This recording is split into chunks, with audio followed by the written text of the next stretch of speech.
Indonesia, negara kepulauan terbesar yang memiliki jumlah penduduk terbanyak keempat di dunia dengan keanekaragaman etnis, suku, dan budaya.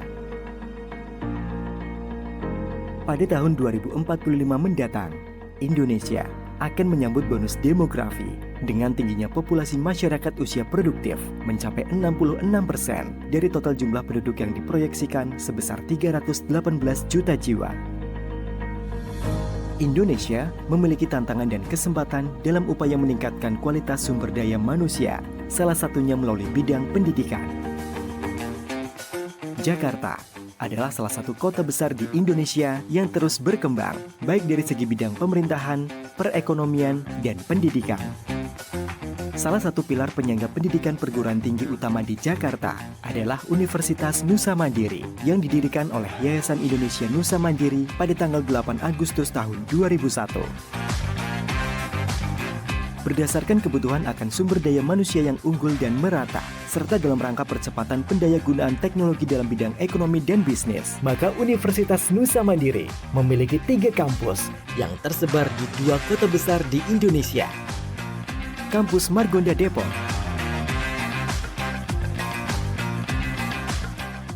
Geraha Nusa Mandiri, dan Kampus Jatiwaringin Jakarta.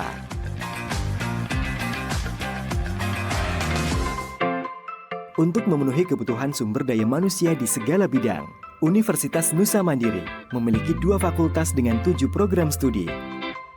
Fakultas Teknologi Informasi dengan 5 program studi.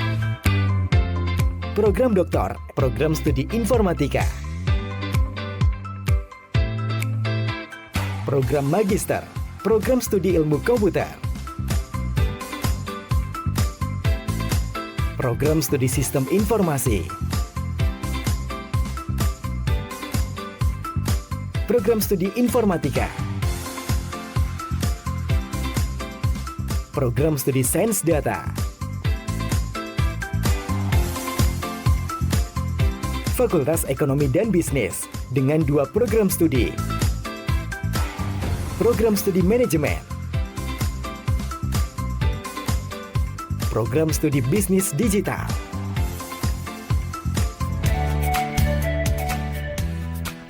Guna mendukung semangat pemerataan pendidikan di Indonesia yang berorientasi pada kualitas, maka dibutuhkan sarana dan prasarana yang memadai dalam memfasilitasi kebutuhan kegiatan belajar mengajar.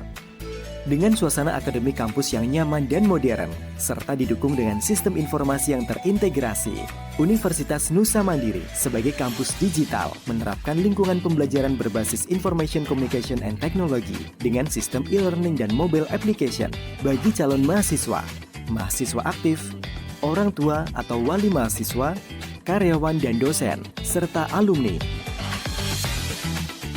Program studi Universitas Nusa Mandiri telah terakreditasi oleh Badan Akreditasi Nasional Perguruan Tinggi atau BANPT dan telah melahirkan ribuan alumni sukses dengan pengajar dosen-dosen berkualitas lulusan S2 dan S3, baik nasional maupun internasional. Kemitraan yang baik dan kolaborasi yang aktif telah menjadi bagian yang tak terpisahkan bagi Universitas Nusa Mandiri. Dengan kerjasama perguruan tinggi dalam dan luar negeri, serta perusahaan terkemuka, menjadi peluang bagi mahasiswa dan dosen untuk melanjutkan studi dan berkolaborasi dalam penelitian serta pengabdian masyarakat. Dalam menunjang karir, karya, dan kreativitas mahasiswanya, Universitas Nusa Mandiri mewadahi dengan berbagai lembaga seperti Nusa Mandiri Entrepreneur Center, Nusa Mandiri Startup Center, Nusa Mandiri Career Center, Nusa Mandiri Innovation Center, serta lembaga sertifikasi kompetensi guna membekali mahasiswa Nusa Mandiri dengan kemampuan yang telah diakui oleh Badan Nasional Sertifikasi Profesi. Dengan atmosfer berkarya dan terus menggali potensi mahasiswa, Universitas Nusa Mandiri telah meraih berbagai prestasi pada tingkat nasional dan internasional, baik di bidang akademik maupun non-akademik. Teruslah bertransformasi, mewujudkan mimpi-mimpi generasi mandiri, dan terus berkarya menjadi kebanggaan Indonesia. Jadi sarjana, Nusa Mandiri tempatnya.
Assalamualaikum warahmatullahi wabarakatuh.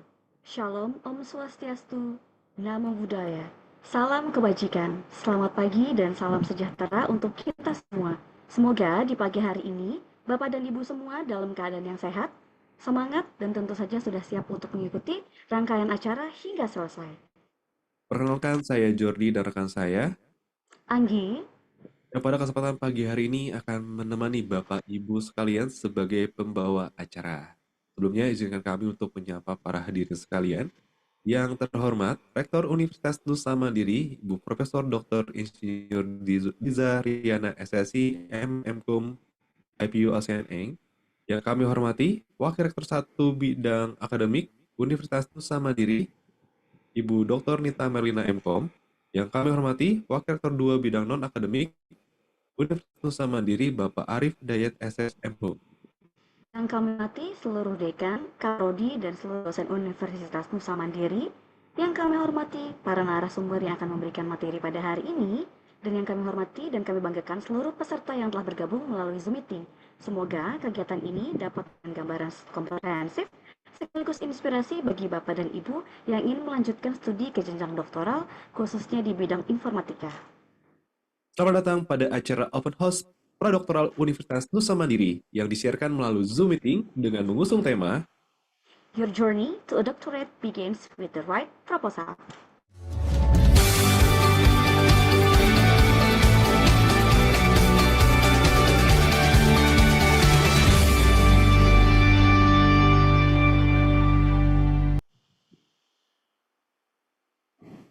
Baik Bapak Ibu dan rekan-rekan semua, sebagai informasi penting nih, bahwa di kegiatan pada hari ini kita akan memberikan sebuah apresiasi nih Anggi. Mau tahu nggak kira-kira Ya, apresiasinya apa?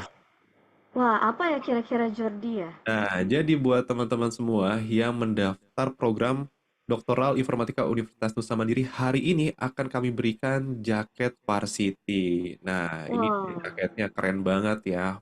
Nuansa biru, orange, putih. Nah, ini pastinya secerah hati kita semua ya di tengah bulan Ramadan, di tengah menahan hawa nafsu di bulan puasa ini, kita masih bersemangat untuk mendapatkan insight-insight dari para narasumber di acara program doktoral Universitas Nusa Mandiri ini. Nah, tenang aja untuk detail mekanisme seperti apa Anggi ya dan teman-teman semua, nanti akan disampaikan di sesi informasi PMB. Jadi untuk sekarang cukup disimpan dulu infonya, siapa tahu nanti cocok bergabung dengan Doktoral Informatika Universitas Nusa Mandiri dan mendapatkan jaket varsity hari ini.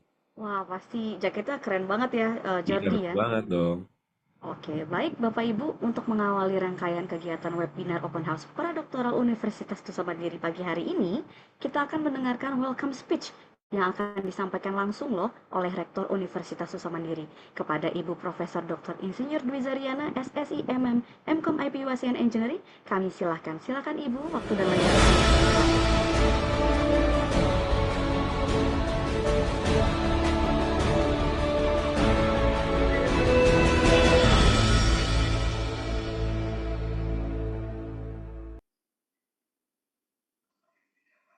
Oke, terima kasih Bu Anggi, Pak Jordi. Ya, Bismillahirrahmanirrahim. Assalamualaikum warahmatullahi wabarakatuh. Salam sehat dan salam semangat untuk kita semua. Kita buka dengan pantun dulu ya. Tolong dibantu Siap, cakepnya. Prof. Biasanya Pak Wawan nih yang Ya, paling kenceng. Prof. Baik, siap Prof, kita cakep. Ya, pergi ngopi sambil buka laptop. Cakep. Diskusi hangat sampai lupa waktu. Kalau ingin untuk jenjang doktor, proposal yang tepat jadi kunci pintunya. Luar Ya, biasa. pantun ini menghantarkan sesuai dengan tema kita pagi hari ini ya. Yang saya hormati para jajaran pimpinan Universitas Nusa Mandiri, diantaranya hadir ada Ibu Wakil Rektor 1 Bidang Akademik, Ibu Dr. Nita Merlina MKom. Selanjutnya tentu saja yang saya hormati dan saya banggakan para narasumber kita hari ini. Yang pertama telah hadir Bapak Profesor Dr. Agus Subekti MT. Beliau sebagai Kaprodi dan juga Kaprodi Magister Informatika, dan sekaligus juga beliau merupakan pembimbing ya, salah satu pembimbing di program doktor Informatika di Universitas Nusa Mandiri. Selain itu beliau aktif sebagai peneliti di BRIN. Terus yang kedua, narasumber yang kedua adalah Bapak Dr. Windugata MKom. Beliau juga selain sebagai peneliti dan juga aktif sebagai dosen di program studi informatika, dan beliau sekarang sebagai mahasiswa di program doktoral informatika di Universitas Nusa Mandiri. Selanjutnya juga kepada Pak Wawan Kurniawan MKom dari Divisi Marketing Universitas Nusa Mandiri, dan seluruh peserta open house program doktoral yang saya banggakan, termasuk para panitia ya yang pagi ini sudah menyiapkan dengan sangat baik kegiatan ini. Puji dan syukur tentu kita panjatkan kehadiran Allah Subhanahu wa Ta'ala, karena pada hari ini kita diberikan kesehatan, keluangan waktu untuk bersama-sama mengikuti open house program doktoral, program studi informatika S3 di Universitas Nusa Mandiri dalam keadaan sehat dan penuh semangat. Hadirin yang saya hormati, menempuh pendidikan doktoral bukan sekedar melanjutkan ke jenjang tertinggi. Jadi ada perbedaannya ketika kita dari SMA ke S1, S1 ke S2, karena program doktoral ini merupakan perjalanan untuk melahirkan pemikiran baru, inovasi, dan kontribusi nyata bagi pengembangan ilmu pengetahuan, industri, serta masyarakat. Nah, dalam konteks tersebut, proposal disertasi memegang peranan yang sangat penting ya. Proposal bukan hanya dokumen awal, tetapi menjadi fondasi utama yang menentukan arah, kualitas, dan keberhasilan studi doktor seseorang. Nah, kita sering mendengar bahwa proposal yang baik harus memiliki kejelasan masalah penelitian. Jadi jangan sampai nanti sudah sampai semester 7 belum jelas masalah penelitiannya ya.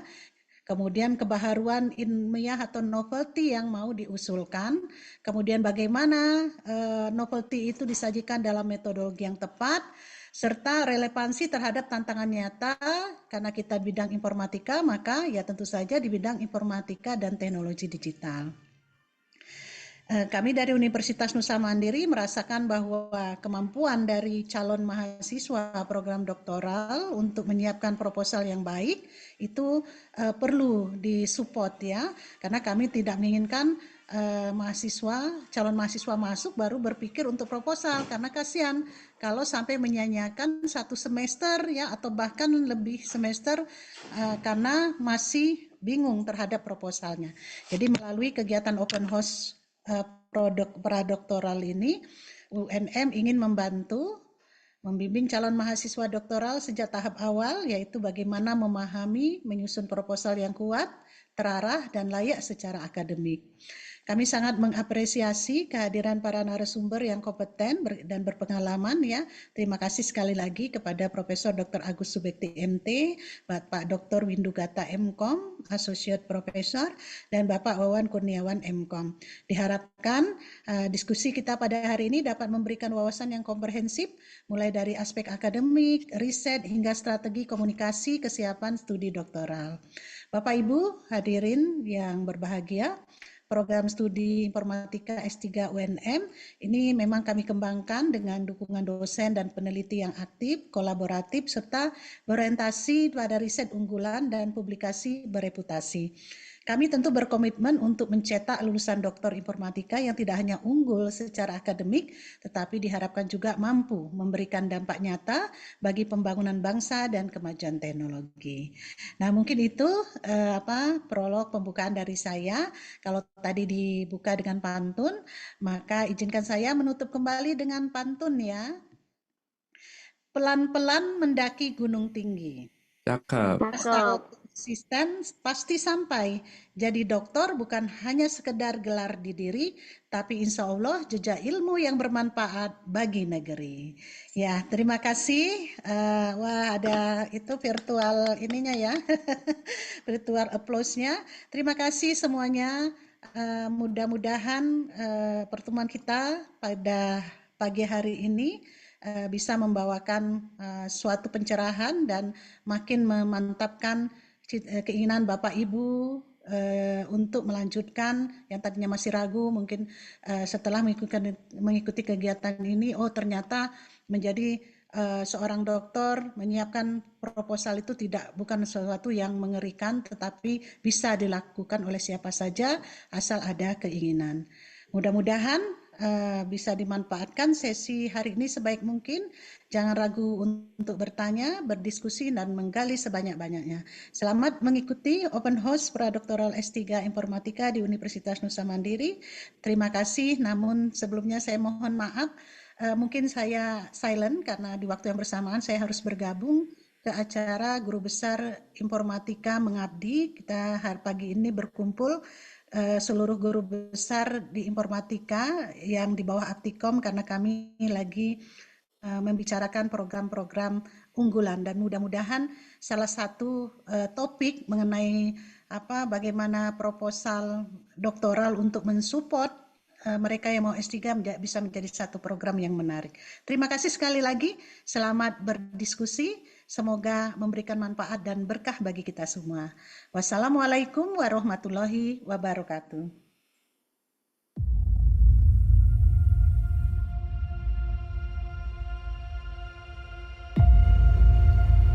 Di era digital yang terus berkembang pesat seperti saat ini, teknologi modern menjadi kunci untuk mengatasi masalah-masalah kompleks yang sudah merambah di setiap aspek kehidupan manusia. Kebutuhan akan teknologi yang memungkinkan komputer memahami dan menganalisa citra digital, serta pemanfaatan integrasi data medis yang masif dan heterogen agar menghasilkan wawasan yang berguna bagi diagnosis dan perawatan kesehatan yang lebih baik, menjadi tantangan tersendiri di tengah lonjakan inovasi teknologi yang semakin mendesak. Program Studi Informatika Program Doktor atau S3 Universitas Nusa Mandiri hadir untuk memenuhi kebutuhan tersebut. Dengan berfokus pada penguasaan fondasi keilmuan khusus, computer vision, dan biomedical informatics melalui mata kuliah Advanced Computer Vision dan Advanced Biomedical Informatics.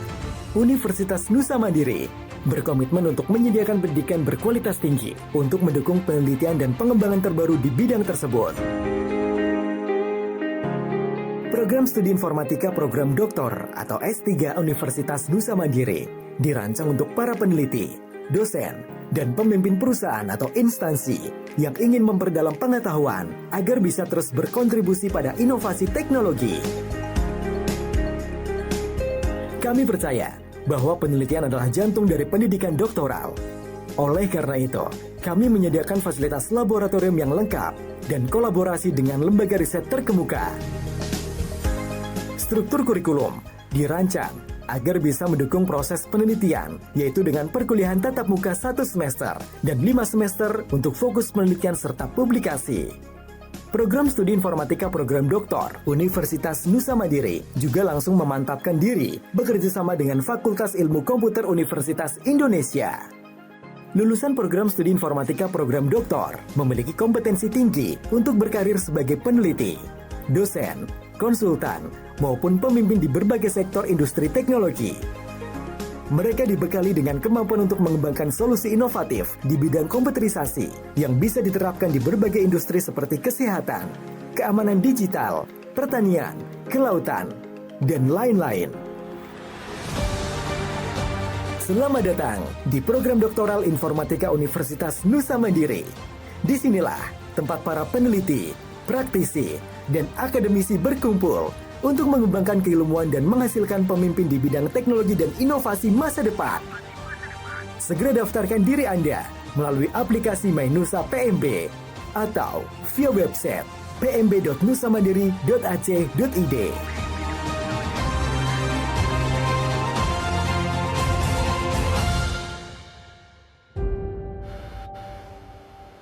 Ya, terima kasih Prof. Dwiza atas welcome speech yang luar biasa serta dukungannya pada hari ini.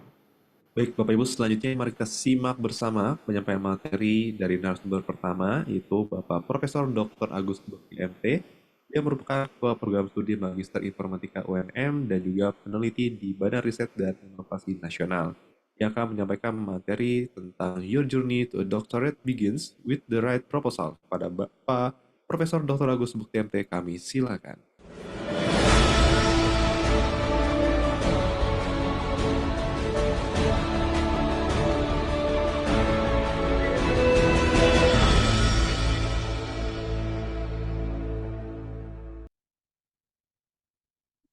Baik, terima kasih. Suara saya terdengar?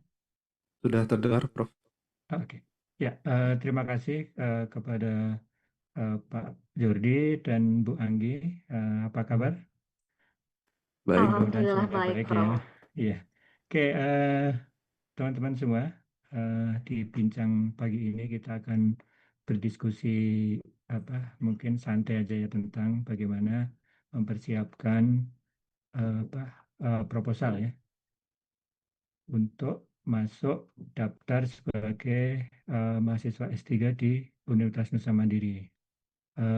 Sebelumnya kami sapa para pimpinan Universitas Nusa Mandiri yang terhormat Ibu Profesor Dwi Jaryana, kemudian ada Ibu Dr. Nita Merlina, ada senior kami Bapak Dr. Windu Gata, Bapak Ibu dosen, para mahasiswa ya, sebagian ada mahasiswa, calon mahasiswa dan para alumni. Senang sekali kita bisa berdiskusi pagi ini untuk membicarakan tentang bagaimana menyusun proposal. Mungkin slide-nya Pak On bisa ditampilkan ini sama biar bisa diatur waktunya. Oke ya, jadi tadi sudah diperkenalkan dan saya lihat juga ada sebagian alumni ya, mungkin sudah tahu bahwa di UNM ada program studi S2. Nah, sampai nanti wisuda nanti kita namanya ilmu komputer, tetapi setelah itu kita berubah namanya menjadi S2 Informatika. Jadi semuanya ada S1, S2, S3 Informatika. Nah, kebetulan pada saat ini saya masih diamanai selain sebagai dosen di S2 juga menjadi kaprodi di eh, program Magister Informatika. Kemudian kesibukan selain kesibukan di Nusa Mandiri juga kesibukan utamanya di Badan Riset dan Informasi Nasional di Bandung ya. Jadi kalau tadi ditayangkan bahwa punya kerjasama sama beberapa universitas dan tetapi juga perlu ditambahkan juga bahwa UNM punya kerjasama dengan BRIN. Jadi fasilitas riset yang ada di BRIN bisa dimanfaatkan oleh seluruh sivitas termasuk nanti kalau teman-teman menjadi mahasiswa S3 di UNM. Next. Oke ya, jadi pertama mungkin ini posisi sebagai calon mahasiswa. Motivasi lanjut S3 itu apa? Mungkin sebagian besar karena kebutuhan karir. Jadi kalau tidak S3 maka tidak bisa naik lektor kepala. Atau kalau tidak S3 tidak bisa menjadi dekan. Atau kalau tidak S3 tidak bisa menjadi mentok menjadi dekan, tidak bisa lebih gitu ya. Eh, itu. Terus kemudian ada yang ingin meningkatkan kompetensi. Jadi ada calon mahasiswa dari swasta merasa perlu belajar agar dia memiliki kompetensi yang dia bisa fleksibel. Kalau di swasta itu mungkin karirnya dia akan sampai ke apa mentok sampai 50-an. Kalau di akademik mungkin kalau profesor bisa sampai 70 gitu ya. Jadi meningkatkan kompetensi baik dalam rangka karir maupun dalam rangka untuk lebih produktif melakukan riset atau ingin ahli atau mampu melakukan penelitian mandiri dan inilah yang menjadi concern dari pendidikan S3 ya. Jadi uh, keywordnya adalah mampu melakukan penelitian secara mandiri. Tapi juga banyak yang memiliki keterbatasan ya. Ada mahasiswa yang sudah masuk agak susah karena meskipun bekerja di akademik, tetapi sudah lama tidak belajar atau kuliah dan penugasannya pun bukan di hardcore science informatika. Kemudian ada lagi faktor usia, usianya sudah 50 ke atas gitu ya. Tetapi sebenarnya ini bukan halangan karena pilihan kita sebagai seorang akademisi adalah eh, saat ini kita mungkin menjadi dosen, besok kita akan belajar pada yang lain. Itu tidak terkecuali dalam semua tingkatan seperti itu, termasuk saya gitu ya. Mungkin ada pelatihan di kantor yang ngelatih itu usianya mungkin separuh di bawah saya gitu ya. Jadi itu sudah harus meningkatkan motivasi meskipun juga faktor usia ini mungkin berpengaruh, tidak bisa stres. Mungkin, nah S3 ini hampir selalu itu diwarnai dengan stres ya dimanapun ya. Jadi karena harus mandiri maka stres dan kadang-kadang eh, apa ada gangguan kesehatan kalau usia lanjut. Nah, ini harus diantisipasi.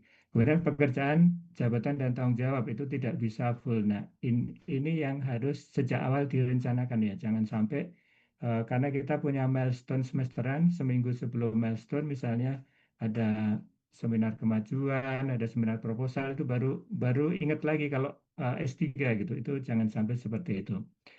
Oke ya. Itu ya, jadi kalau S3 maka bisa boosting karir dan lain-lain, itu privilege, jangan dijadikan tujuan utama. Dan saya ingin memotivasi teman-teman semua calon mahasiswa bahwa untuk enjoy dan mendapatkan hasil maksimal itu yang pertama, yang utama adalah harus ada curiosity. Mungkin saya mengenal sebagian teman-teman yang S2 di Universitas Nusa Mandiri yang bergabung di sini. Teman-teman bisa merasakan bahwa pada saat S2 itu curiosity lah yang membuat teman-teman itu bisa improve knowledge dengan relatif lancar dan cepat ya. Jadi curiosity itu keyword yang mudah-mudahan teman-teman Bapak Ibu calon mahasiswa itu punya apapun kondisi di atas ya. Jadi dan teman-teman nanti tidak sendiri, ada satu rombongan kelas yang nanti akan bisa saling support. Next. Oke ya, jadi seringkali kita mendengar komentar gitu ya, kalau ketemu dosen gitu, oh ini saya kemarin lihat proposal apa S3 kok seperti pekerjaan anak S1 gitu. Atau seperti kemarin Prof. Bija pada saat sidang proposal, jangan sampai seperti di ujung itu seperti pekerjaan anak S2 plus plus gitu ya. Jadi harus dipahami dari awal apa tuntutan dari lulusan program doktor. Ini adalah saya kutip dari uh, Standar Nasional Pendidikan Tinggi ya, dari Diktekris, uh, Kem Diktiristek ya, atau Saintek nomor 39 kalau nggak salah tahun 2005, bahwa kompetensi utama lulusan program doktor itu minimal menguasai filosofi keilmuan ya. Jadi keilmuannya, yang ditekankan bukan hanya aplikasi ya, aplikasi tetapi keilmuan. Jadi yang ini adalah mengandung pengertian bahwa kita pertama menempuh pendidikan dokter itu memilih fokus. Kita ingin fokus ahli di bidang apa. Nah, kita harus tahu body of knowledge dari bidang itu apa. Misalnya nanti di belakang ada contoh tentang misalnya smart city di bidang transportasi, yaitu ingin melihat bagaimana sensor CCTV itu bisa difungsikan sebagai alat untuk mendeteksi macet atau tidak dengan computer vision. Nah, kita misalnya kita memilih itu, kita kuasai dari sampai kini itu perkembangan penerapan computer vision di bidang tadi traffic tadi itu seperti apa.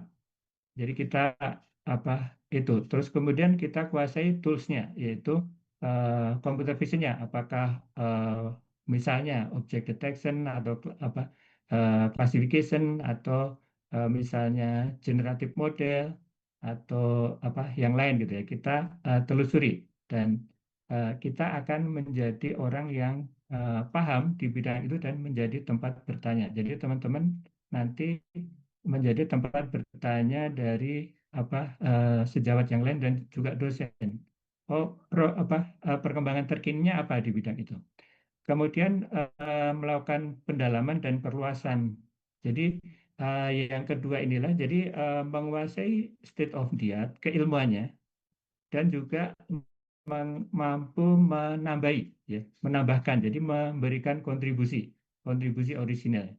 Jadi seperti apa biasa disampaikan bahwa kontribusi orisinal itu mendefinisikannya gimana gitu.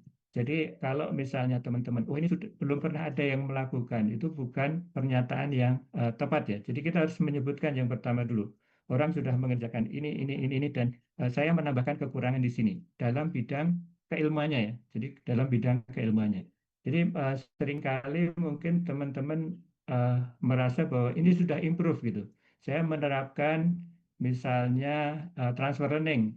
Saya saya apa namanya sudah eh, tuning hiperparameternya. Saya tambahin semua itu, tetapi transfer learning itu adalah sesuatu yang sudah established gitu. Kita hanya men-switch ke masalah kita.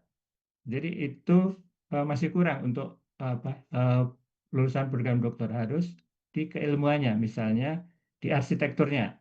Kita misalnya melihat bahwa ada eh, layer yang ditambah atau kita mengusulkan metode baru untuk mentuning dan yang lain-lain yang biasanya itu menjadi bahasan utama di paper-paper terkini ya.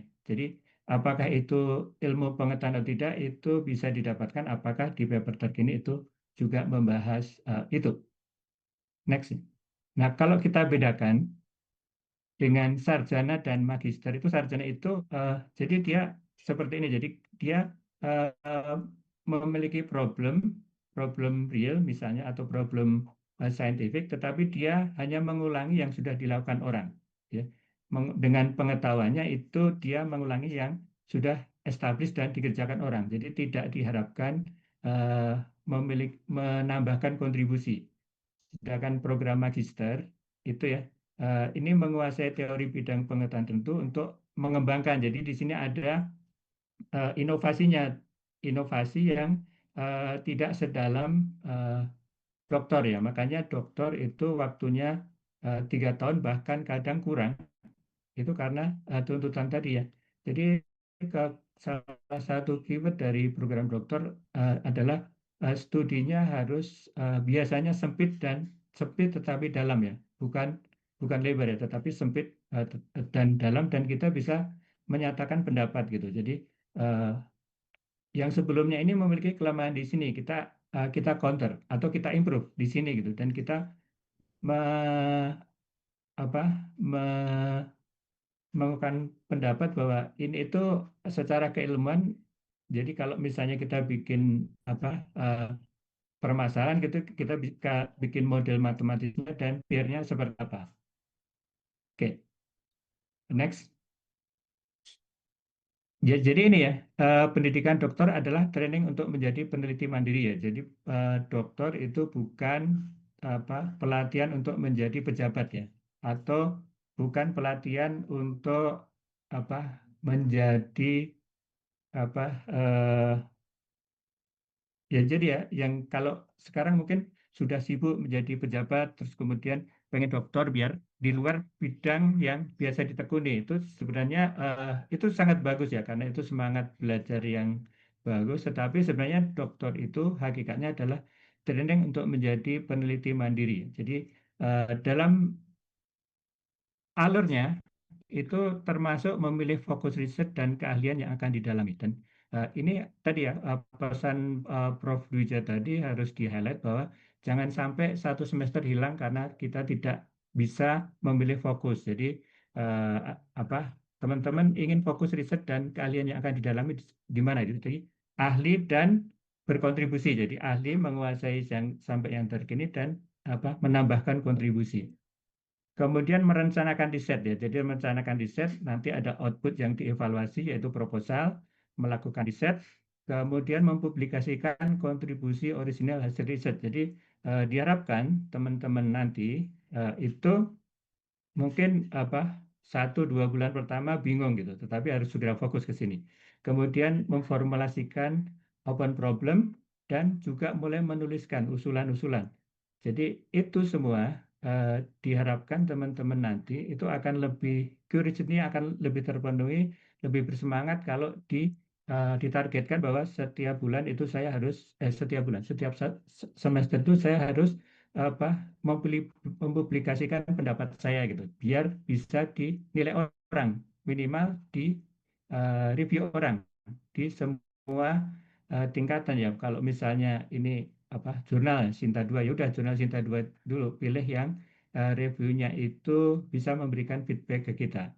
Nah, kalau sepanjang sampai sebelum lulus itu kita apa mempublikasikan, itu ada peluang bahwa pada saat kita sebelum lulus itu sudah disitasi oleh orang yang sebidang dengan kita, dan itu menimbulkan apa semangat semangat untuk apa lebih meningkatkan ini ya, bahwa oh, kontribusi saya itu dipakai. Jadi seperti itu. Jadi kemudian menulis dan mempertahankan disertasi. Jadi di banyak negara yang saya lihat itu apa berbeda-beda alur pendidikan S3-nya ya. Kalau di Jepang misalnya itu biasanya apa profesor itu eh, selalu ingin bahwa 3 tahun harus selesai. Jadi kadangkala bidang yang ditekuni sebelum S3 itu berbeda, tetapi di force di apa namanya dikondisikan agar selama setengah semester pertama itu harus mempelajari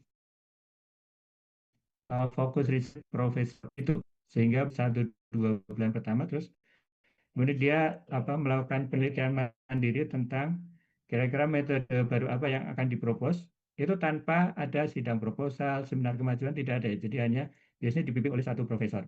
Kemudian publikasi tercapai misalnya ada 2 target publikasi, misalnya Q1 gitu ya.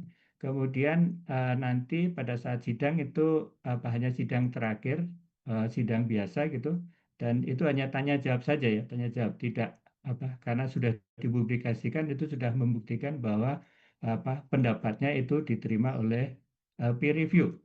Kalau di apa kalau di Taiwan itu yang saya lihat dulu, saya pernah apa stay gitu beberapa bulan di Taiwan mengikuti lab di sana, itu apa agak free ya, free tetapi tetap satu dimonitor oleh satu apa profesor di situ. Eh, Tidak ada juga sidang-sidang hanya terakhir gitu. Kalau di kebetulan ada advising dengan profesor di Prancis itu mirip tahun dan atau setiap semester ada apa kemajuan gitu ya, ada proposal dari kemajuan dan ada kuliah-kuliah di awal ya. Jadi seperti itu. Tetapi kita ingin agar S3 kita itu 3 tahun selesai ya. Jadi teman-teman harus apa Bapak Ibu harus nanti kalau jadi masuk ke S3 kita harus kerja keras ya. Jadi kerja keras tanpa meninggalkan tugas yang lain ya. Jadi harus ada target target semester tadi, kemudian itu di breakdown dan juga intensif bimbingan dengan para promotor dan kopromotor. Itu ya. Next. Izin Prof, waktunya tinggal 7 menit. Wah, 7 menit. Iya, Sebenarnya masih Prof. banyak. Oke. Oke. Jadi ini adalah mata kuliah di program Dr. UNM. Jadi nanti teman-teman bisa lihat ya, nanti di slide-nya Pak Wan bisa bagi. Jadi apa alur semua tadi itu di apa diuraikan di sini. Alur dari kompetensi yang harus dimiliki oleh S3. Next. Nah, isi proposal riset itu apa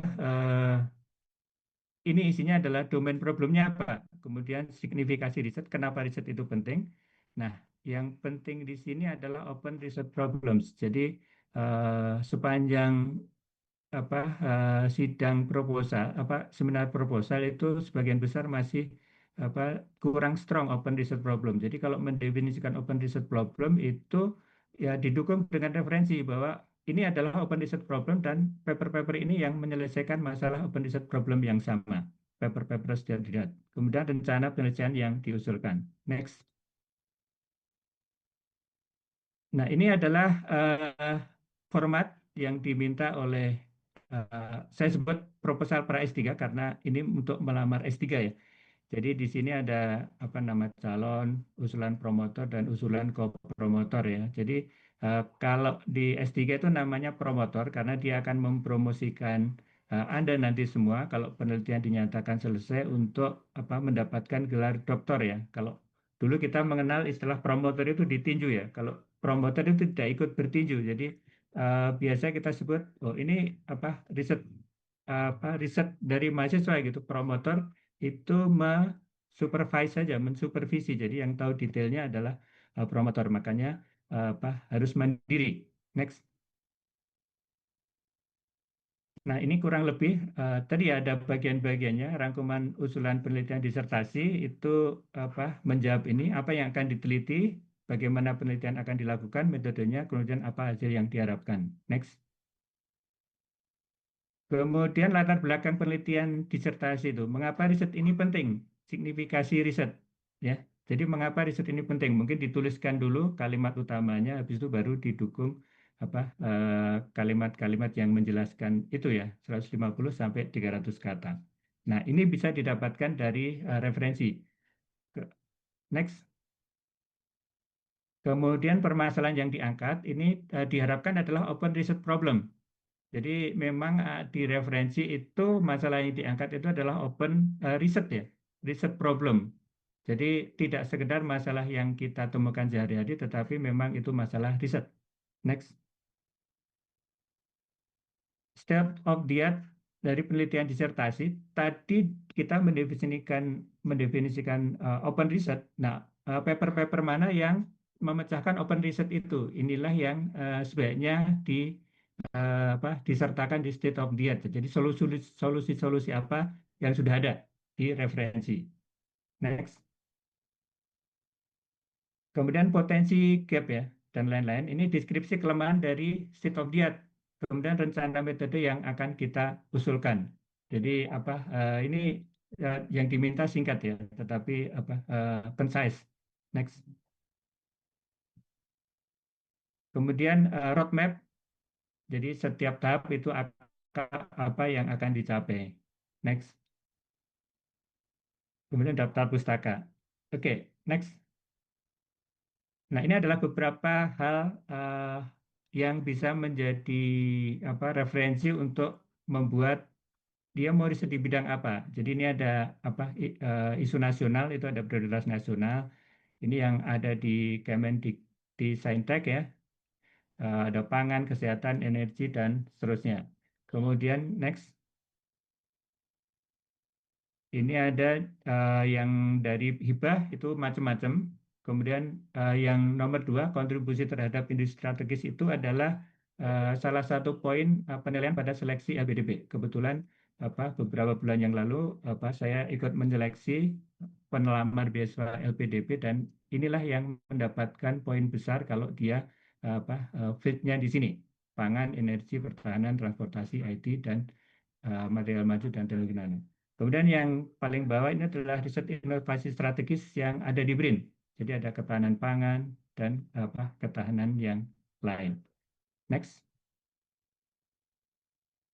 Dan kemudian kalau isu global itu ada SDG ya, Sustainable Development Goals itu ada 17 itu karena kita bekerja di informatika itu menjadi enabler untuk pencapaian semua 17 Sustainable Development Goals ini dan ada program-program riset yang nanti bisa kita ikuti. Tetapi ini baru kita cakupan besarnya ya. Next.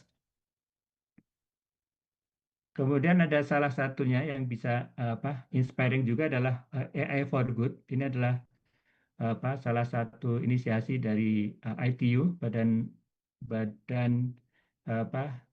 United Nations untuk ICT tentang bagaimana menerapkan AI. Dan di situ ada potensi yang inspiring untuk riset ya di beberapa bidang yang menarik, terutama di ICT. Next. Oke, dan ini adalah teknologi prediction. Nanti bisa dilihat bahwa next ya, bahwa di 2026 ini AI masih mendominasi semuanya. Jadi salah satunya kalau Anda misalnya melakukan nanti di bidang AI itu sudah sesuai tren. Next. Oke, next bisa dibaca nanti. Oke, jadi ini adalah contoh penulisan literatur untuk penentuan fokus riset dan open problem. Misalnya tadi dari uraian di atas kita memilih masalah transportasi. Kita lihat ini adalah kita belum tahu, masih awam di situ. Kita cari paper yang merupakan systematic literature review. Di sini ya. Contohnya ini adalah bagaimana mendeteksi traffic density menggunakan computer vision. Nah, kenapa ini saya angkat di sini? Karena next. Nah, di sini tuh ada research direction. Kita bisa mencomot salah satu dari situ dulu sebelum mendalami. Next. Kemudian di sini adalah di bidang industri kreatif tadi ya. Jadi mendeteksi apa eh, cacat kulit, cacat kulit. Ini adalah survei paper juga. Jadi ada survei paper ini baru kalau nggak salah 2024 atau 2025. Next. Nah, di sini juga ada research direction-nya kemana gitu, open problem-nya apa. Nah, itu bisa kita lihat. Salah satunya di sini adalah kelangkaan dataset. Kita bisa membuat dengan metode misalnya generative model untuk membuat dataset dan lain-lain. Next. Kemudian yang contoh yang lain adalah di bidang industri kreatif juga adalah bagaimana melakukan image analysis di advertising image ya, advertising image. Jadi menggunakan computer vision model untuk menganalisis advertising itu adalah bidang riset yang cukup baru ya di sini. Dan di bagian akhir dari next ini juga ada future research direction-nya. Jadi kita bisa lihat paper-paper yang seperti ini untuk cepat kita menentukan kita mau di mana dan mempersiapkan tadi ya proposal awal untuk masuk S3. Next. Oke, bisa di cepet aja ini karena ini kalau teman-teman nanti bergabung di S3 di kita akan di Universitas Mandiri akan sering akan ada kegiatan mengundang profesor termasuk ini bulan Desember ya, bulan Desember ada profesor yang berkunjung dan memaparkan tentang AI dan IoT ya dan next. Next. Ini sempat juga diskusi dengan mahasiswa S3 tentang riset ya dan cukup interaktif juga kebetulan waktu itu dan sangat kita bisa apa diskusi dengan level yang kurang lebih sama ya. Next. Oke, dan ini bulan September kalau nggak salah ada profesor yang memberikan kuliah umum dan juga sempat melakukan sidang proposal untuk mahasiswa S3. Next. Dan ini yang kemarin ya sidang contoh kegiatan akademik nanti kalau teman-teman masuk di Universitas Nusa Mandiri di setiap semester akan ada pemantauan seperti ini. Ini adalah di akhir semester kedua untuk melakukan eh, review proposal ya. Jadi melakukan penilaian proposal. Next. Ini tentang apa eh, segmentasi ya, segmentasi sel. Kemudian yang di bawah yang tadi tentang eh, image analysis untuk advertising. Next. Udah habis ya. Jadi mungkin itu yang bisa kami sampaikan sebagai pengantar diskusi. Nanti teman-teman calon mahasiswa boleh kontak prodi maupun kontak prodi S3 maupun kontak saya kalau misalnya ada hal-hal terkait substansi apa yang sebaiknya ditulis di proposal dengan lebih clear. Nah, kita harapannya kalau menyeleksi itu belum tentu nanti proposal yang ditulis untuk mendaftar itu akan seperti itu ya. Mungkin akan ada pengarahan lagi dan lain. Tetapi minimal dari situ kita yang akan dilakukan tim seleksi adalah kesiapan menjalani alur riset dan juga kalau bisa domain problemnya itu lebih sudah clear itu lebih bagus tetapi tidak harus sudah sangat bagus ya karena kan belum belajar gitu ya. Jadi berusaha dipenuhi saja tadi yang disediakan form yang disediakan oleh prodi. Mungkin itu maaf apabila ada yang kurang jelas dan tidak sesuai ekspektasi. Mudah-mudahan bisa kita bisa keep contact dan semua teman-teman di sini nanti bisa mendaftar dengan lancar, membuat proposal kemudian bisa menjalani S3 di Universitas Nusa Mandiri, lulus tepat waktu atau lebih cepat dan menghasilkan penelitian yang membanggakan buat teman-teman dan UNM ya. Makasih Bu Anggi, Pak Jordi. Kemudian Assalamualaikum warahmatullahi wabarakatuh.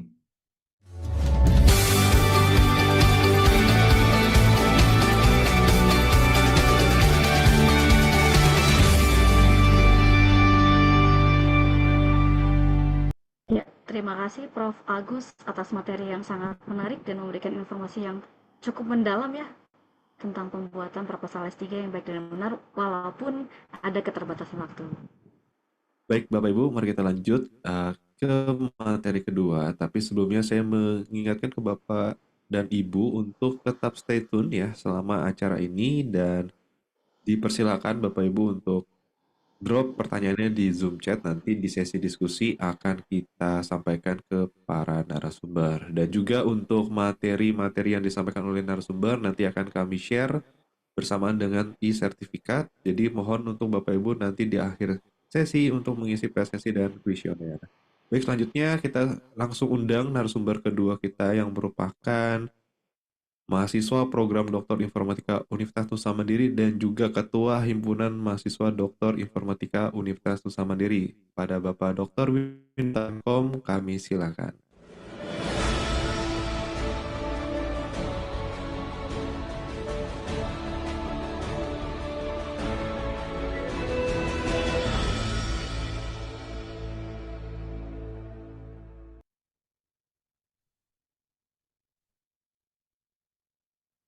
Ya, Assalamualaikum warahmatullahi wabarakatuh. Selamat siang, salam sejahtera untuk semua. Tetap semangat, karena yang dibutuhkan oleh seorang mahasiswa doktoral itu adalah mental yang semangat. Jadi siapkan mental, jangan sampai mental. Nah, itu semangatnya. Oke, izin untuk memberikan sharing ya selama saya jadi mahasiswa. Tas.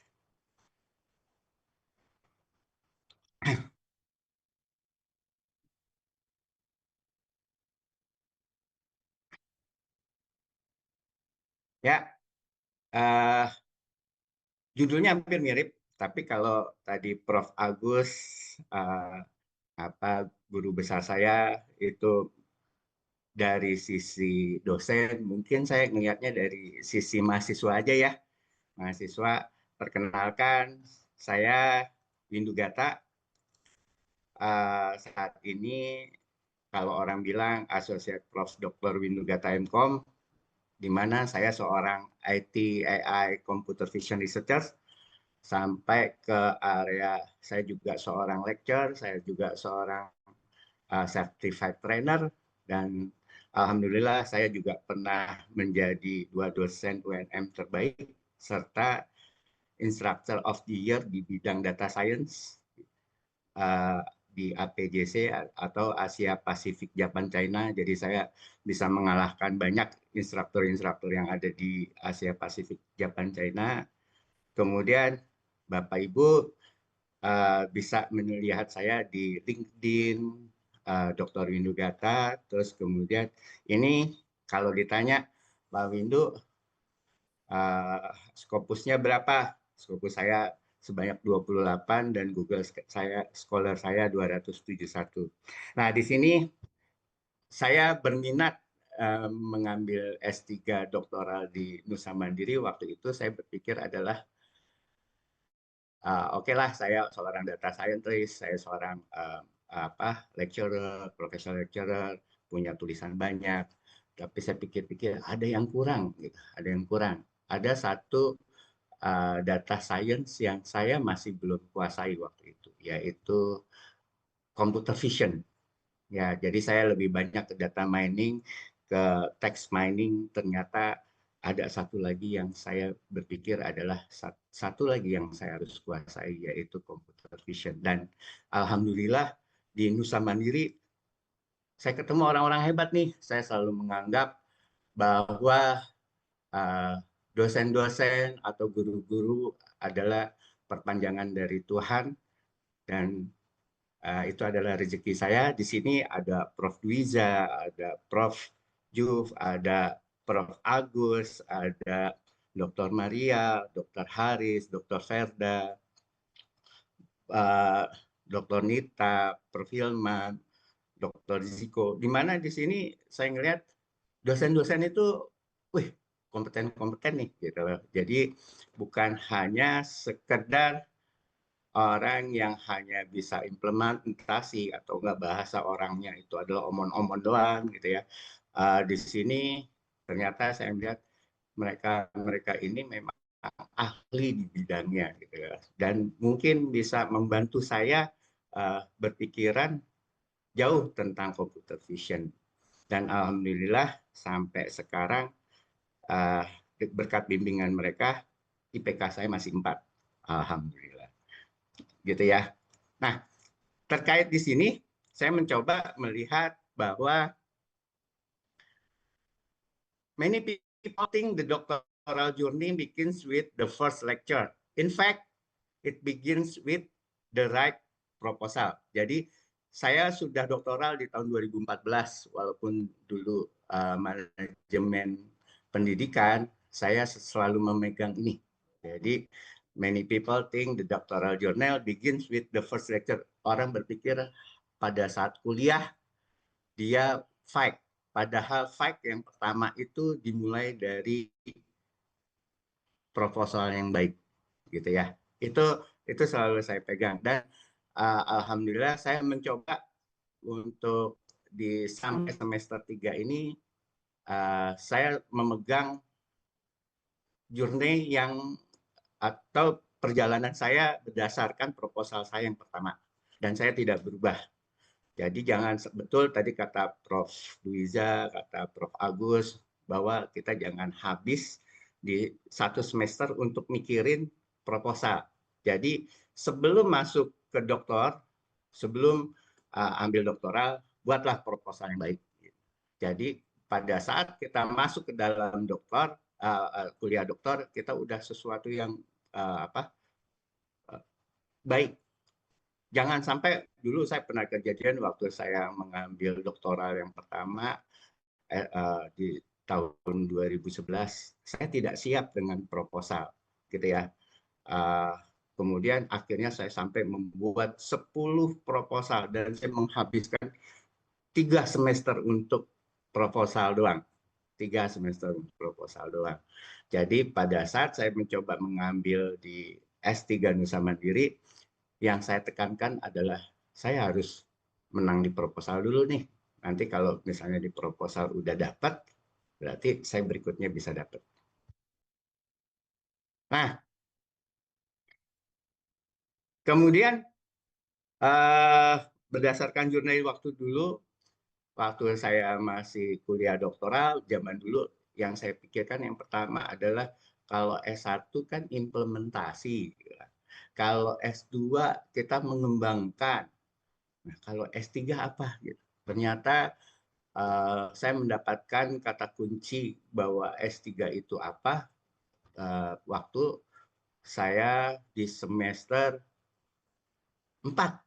Waktu zaman dulu ya, ini cerita zaman dulu, semester 4. Bahwa pada saat kita bicara doktoral, ternyata ada new knowledge. Jadi kata kuncinya adalah new knowledge. Tapi untuk mendapatkan new knowledge, kita mau nggak mau harus bisa implementation. Mau nggak mau kita, kalau sekarang waktu saya berniat mengambil untuk S3 di Nusa Mandiri, yang pertama, lah kan saya nggak bisa tentang computer vision ya. Berarti saya latihan untuk ngoding. Akhirnya saya ngoding dulu. Saya belajar untuk ngoding. Mungkin kalau zaman dulu ke perpustakaan ada perpustakaan, ada Google gitu ya, kita main. Tapi sekarang ada AI, ternyata lebih menarik ya, kita belajar sama AI. Kalau gambarnya diginiin gimana ya, gambar diginiin gimana ya, ini gambarnya gini gimana. Baru saya meningkat langsung ke algoritma. Saya develop deh algoritma A, B, C, D, E. Saya coba A, B, C, D, E. Saya bandingkan, saya tuning dan lain-lain. Jadi sebelum mendapatkan new knowledge, saya mau nggak mau harus belajar codingannya dulu, gitu ya, codingan dulu. Bahkan kalau ada yang mau pakai MATLAB, ya MATLAB. Kalau mau pakai Python, Python. Atau enggak yang lainnya. Nah, di situ sekarang di semester 3 ini saya mencoba untuk new knowledge-nya. Karena saya udah berhasil di develop knowledge-nya. Nah, mungkin teman-teman kalau akan bingung waktu bagaimana sih bikin proposal. Saya selalu berprinsip bahwa matahari itu cuma satu, gitu ya. Tiap hari mau di ujung dunia pun, mau saya duduk di sini pun, mau di sebelah sana pun matahari cuma satu, gitu ya. Jadi kalau memandang apa yang saya harus riset tentang matahari, atau kalau di dalam S3 ini kebetulan ada dua ya, biomedical dengan computer vision. Apa sih yang mau saya riset?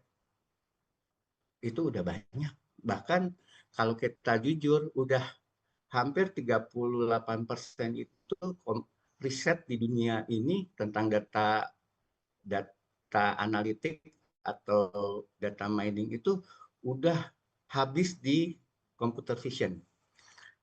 Saya selalu bilang bahwa tenang, walaupun matahari satu, tapi kita bisa bikin banyak tempat di bawah matahari.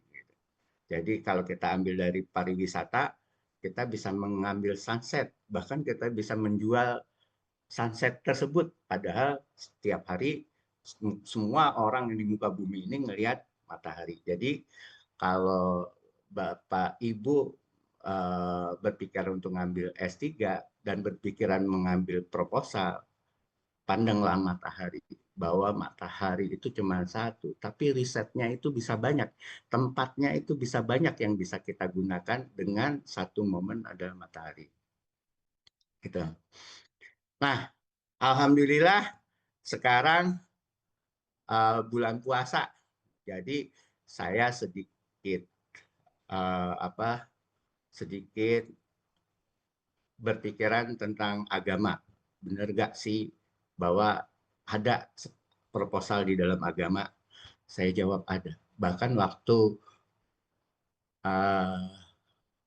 Tuhan atau Allah memerintah atau memberikan ayat pertama, yang disuruh pertama kali adalah baca. Nah, kebetulan ya, saya lagi di posisi ini.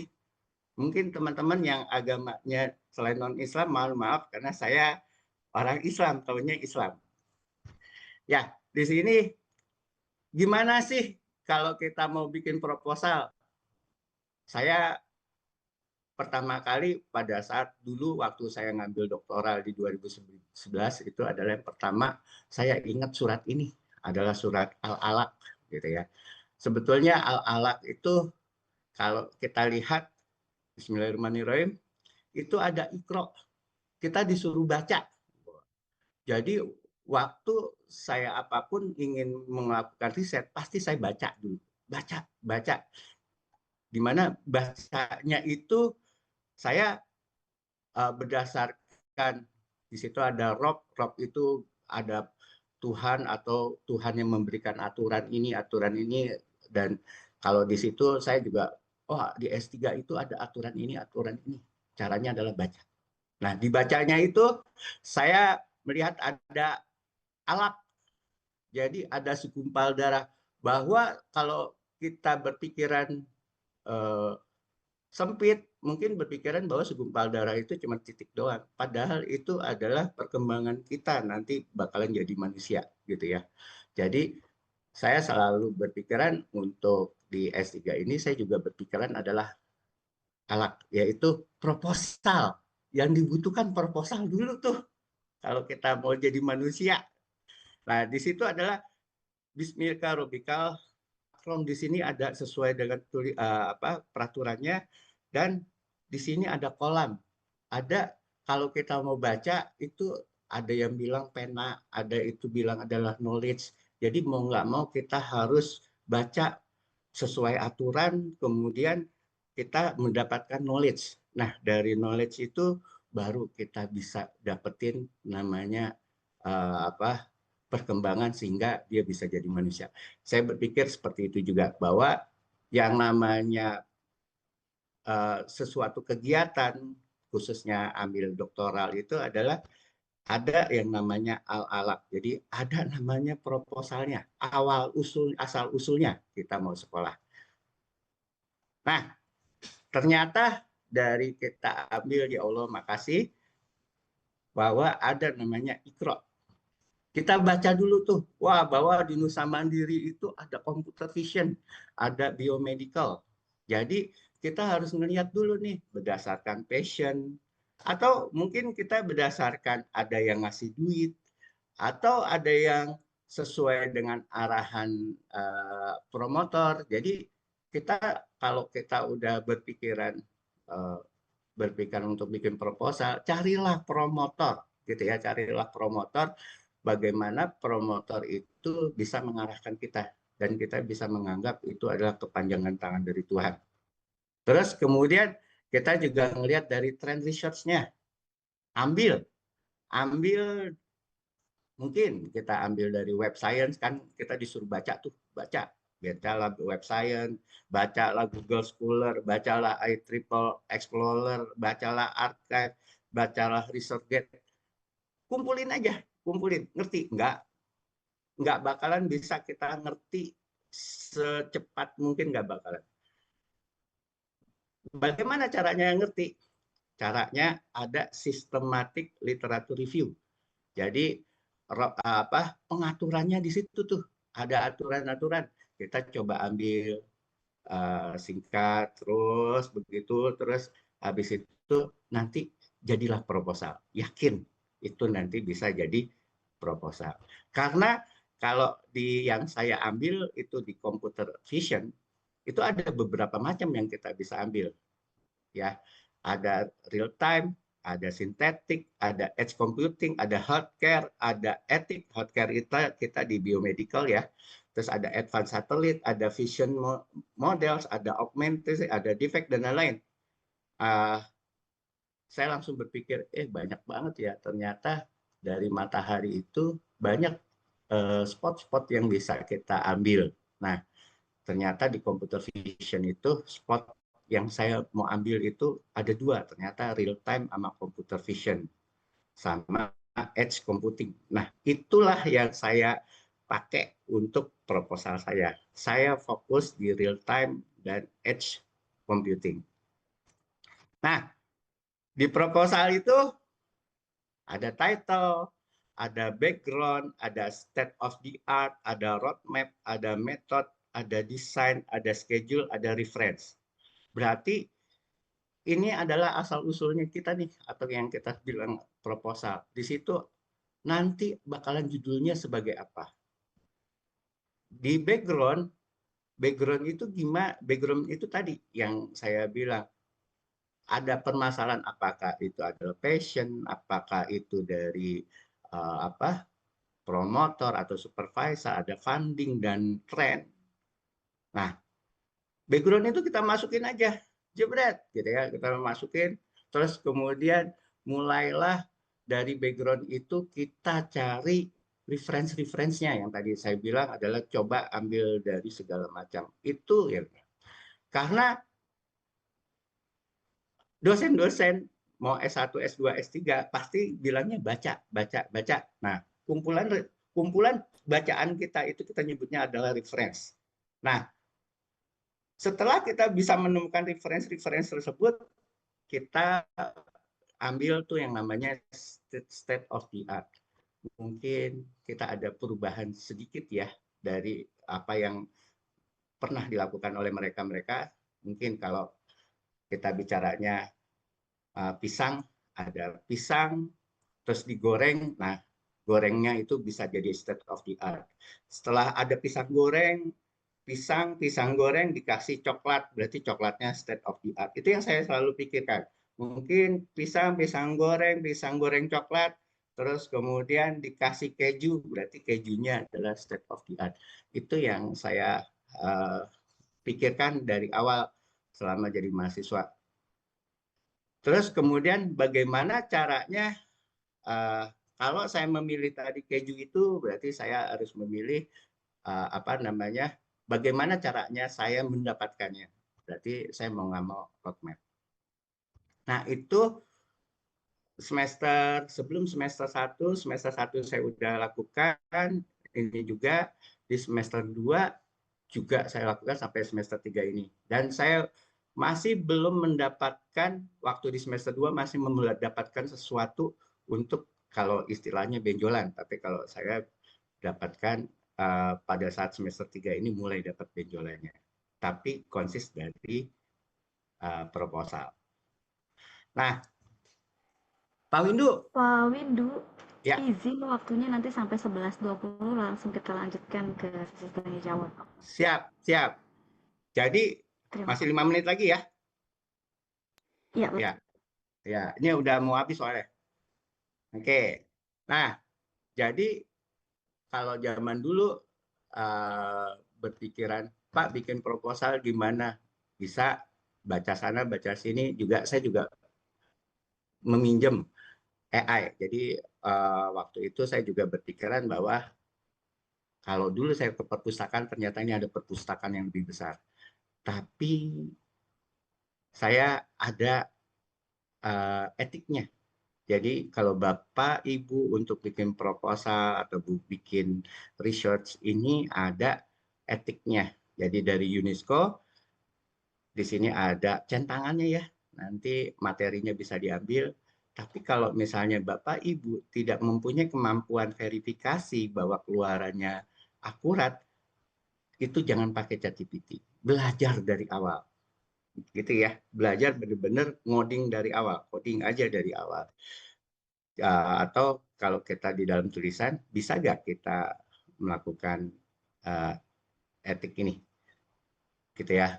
Jadi kalau kita bisa melakukan verifikasi, silakan pakai. Kalau nggak bisa, ini yang saya lakukan juga di dalam penggunaan AI. Nah, ini ada generatif AI pada pembelajaran di perguruan tinggi. Sebetulnya diperbolehkan, tapi ada do and don'ts-nya. Nah, ini saya juga lakukan buat penggunaan proposal. Oke, buat pemanasan hari ini saya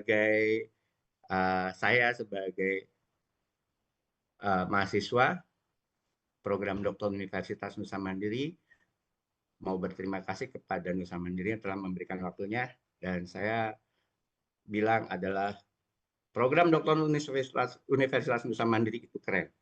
Selamat siang, saya kembalikan lagi ke moderator. Terima kasih.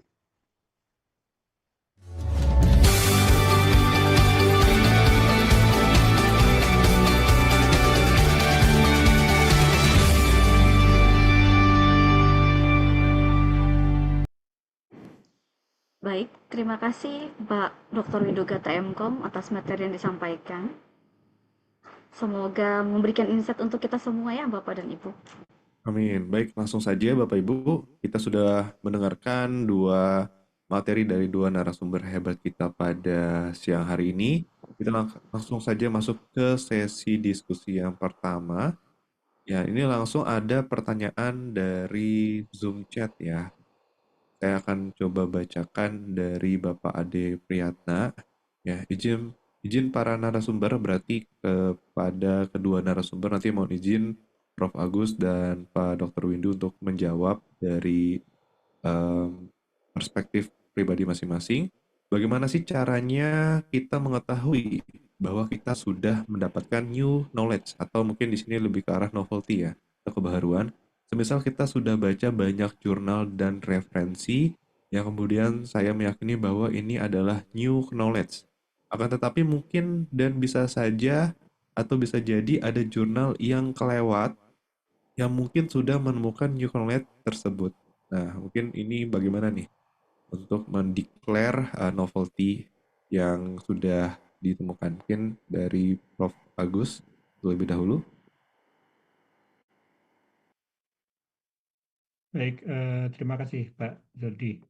Oke, terima kasih Pak pertanyaannya. Jadi pada prakteknya memang kita tidak mungkin membaca seluruh paper yang membahas masalah yang sama. Jadi kita selalu menelusuri yang terakhir dia memperbaiki yang mana, sebelumnya yang mana, dan yang terakhir itu disitasi oleh yang mana gitu ya. Jadi selalu seperti itu, dan klaim kita bahwa kita novel itu terhadap apa yang sudah kita baca ya.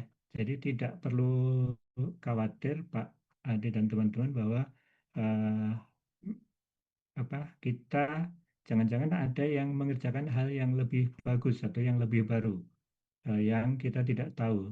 Itu pada prakteknya, praktek di di saintis dan di researcher dan juga di mahasiswa itu adalah kita klaim terhadap apa yang sudah kita baca, yang kita sitasi gitu ya. Dan eh, itu kemudian yang kedua adalah kalau kita submit ke jurnal yang bereputasi bagus, terutama bereputasi tinggi, Q1 atau Q2, Q3 dan seterusnya yang SCI, maka kita akan mendapatkan sebelum bisa publish kita akan mendapatkan penilaian dari peer review. Peer review itu biasanya adalah orang yang mengerjakan hal yang mirip atau yang sebidang dengan kita. Jadi kita akan dapat feedback, dapat review, dan kalau paper kita itu sudah accepted, itu berarti membuktikan bahwa memang ada sesuatu yang pantas diketahui pembaca bahwa kita melakukan kontribusi.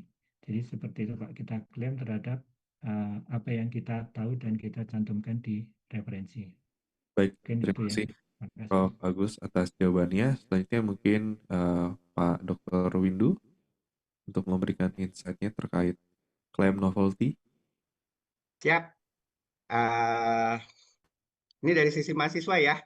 Jadi Siap. kalau biasanya saya betul kata Prof. Agus, kita nggak bisa baca semua, tapi ada cara paling gampang, yaitu adalah misalnya kita kumpulkan 60 tentang tentang sesuatu yang kita inginkan. Dari 60 itu kita masukkan, ambil abstraknya 60-60-nya, ambil abstraknya, dikumpulin dalam satu notepad,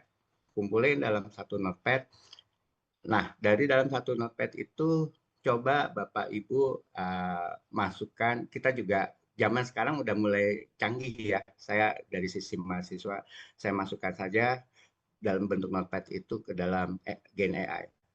Nah, di situ saya minta tolong bikinkan namanya tabel penelitian masing-masing.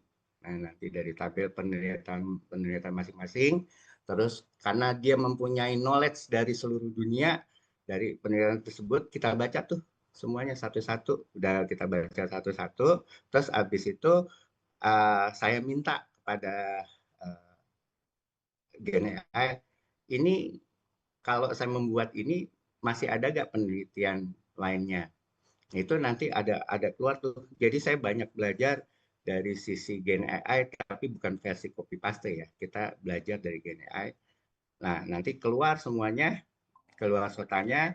Nanti, maaf izin saya matikan dulu. Nanti keluar deh beberapa pilihan-pilihan yang kita bisa berikan. Itu sebuah trik yang ada, yang saya lakukan selama ini. Saya kembalikan lagi. Baik, terima kasih Pak Dr. Windu ya. Dari sisi dosen kita sudah mendapat insight dari Prof. Agus, dan dari sisi mahasiswa yang sudah dapat insight dari Dr. Windu. Jadi selanjutnya Anggi, ada pertanyaan dari siapa lagi? Ya, dari Cahyo Adinugroho, ada pertanyaan juga di kolom chat, kalau ambil data untuk disertasi di UNM, apakah bebas ambil dari Kaggle? Jadi mungkin apakah boleh mengambil dari Kaggle atau harus pakai data private dan sebagainya? Mungkin dari Prof. Agus terlebih dahulu. Silakan, Prof. Ya, itu tidak bisa. Baik, terima kasih pertanyaannya. Itu biasanya tergantung dari kelaziman bidang yang ditekuni ya. Apakah kalau dia mengambil data publik, berarti dia akan data publiknya itu digunakan untuk orang membuktikan bahwa metode misalnya arsitektur, computer vision atau arsitektur deep learning itu biar bisa diuji oleh orang lain dengan data yang sama. Itu fokus ke metode. Tetapi ada juga yang bidangnya itu memang dataset publiknya susah diperoleh, dan kalaupun dapat itu sedikit. Misalnya mau bikin fokus ke generatif model, nah itu semua itu bisa kita lihat dari kelaziman di bidang itu, ya. Jadi biasanya kita dipertanyakan terus kita mempertahankan dengan, oh ini lazim di apa eh, di bidang yang saya teliti karena paper dataset publik ini dibagi juga di paper gini gini gini gitu, ya gitu ya Bu Anggi. Iya. Baik, terima kasih Prof. Agus. Mungkin Prof. Dari Asosiat Prof. Dr. Windu Gata ingin menambahkan, silakan dari sisi mahasiswa nih, Pak Windu. Oke, siap. Eh, Pada saat kita memilih dataset, kadang-kadang kita agak pusing nih, gitu ya. Dataset sebetulnya udah banyak di internet, tetapi pada saat benar kata Prof. Agus, kita tergantung apa yang kita teliti. Apabila itu dalam posisi kesulitan, maka kita bisa membuat hal sendiri, atau kadang-kadang bahkan kita misalnya contoh mendapatkan hanya inginnya 1 juta data tapi mendapatkan cuma 500, kadang-kadang kita juga menggunakan sintetis data. Nah, untuk hal saya, dikarenakan saya menggunakan model real time, jadi itu agak sulit untuk mendapatkannya. Jadi saya membuat atau akan membuat dataset nanti yang saya akan berikan kepada uh, apa ke Google juga untuk teman-teman bisa ngelihat bahwa dataset itu bisa kita gunakan. Itu dari sisi saya. Makasih. Sama-sama. Terima kasih Prof. Agus dan Pak Windu atas jawabannya.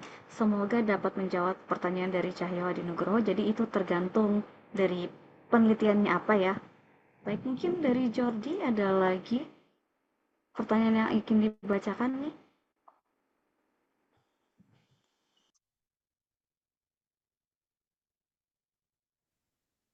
Baik, mohon maaf teman-teman tadi keluar. Ada yang nelfon biasa jadi internetnya terputus.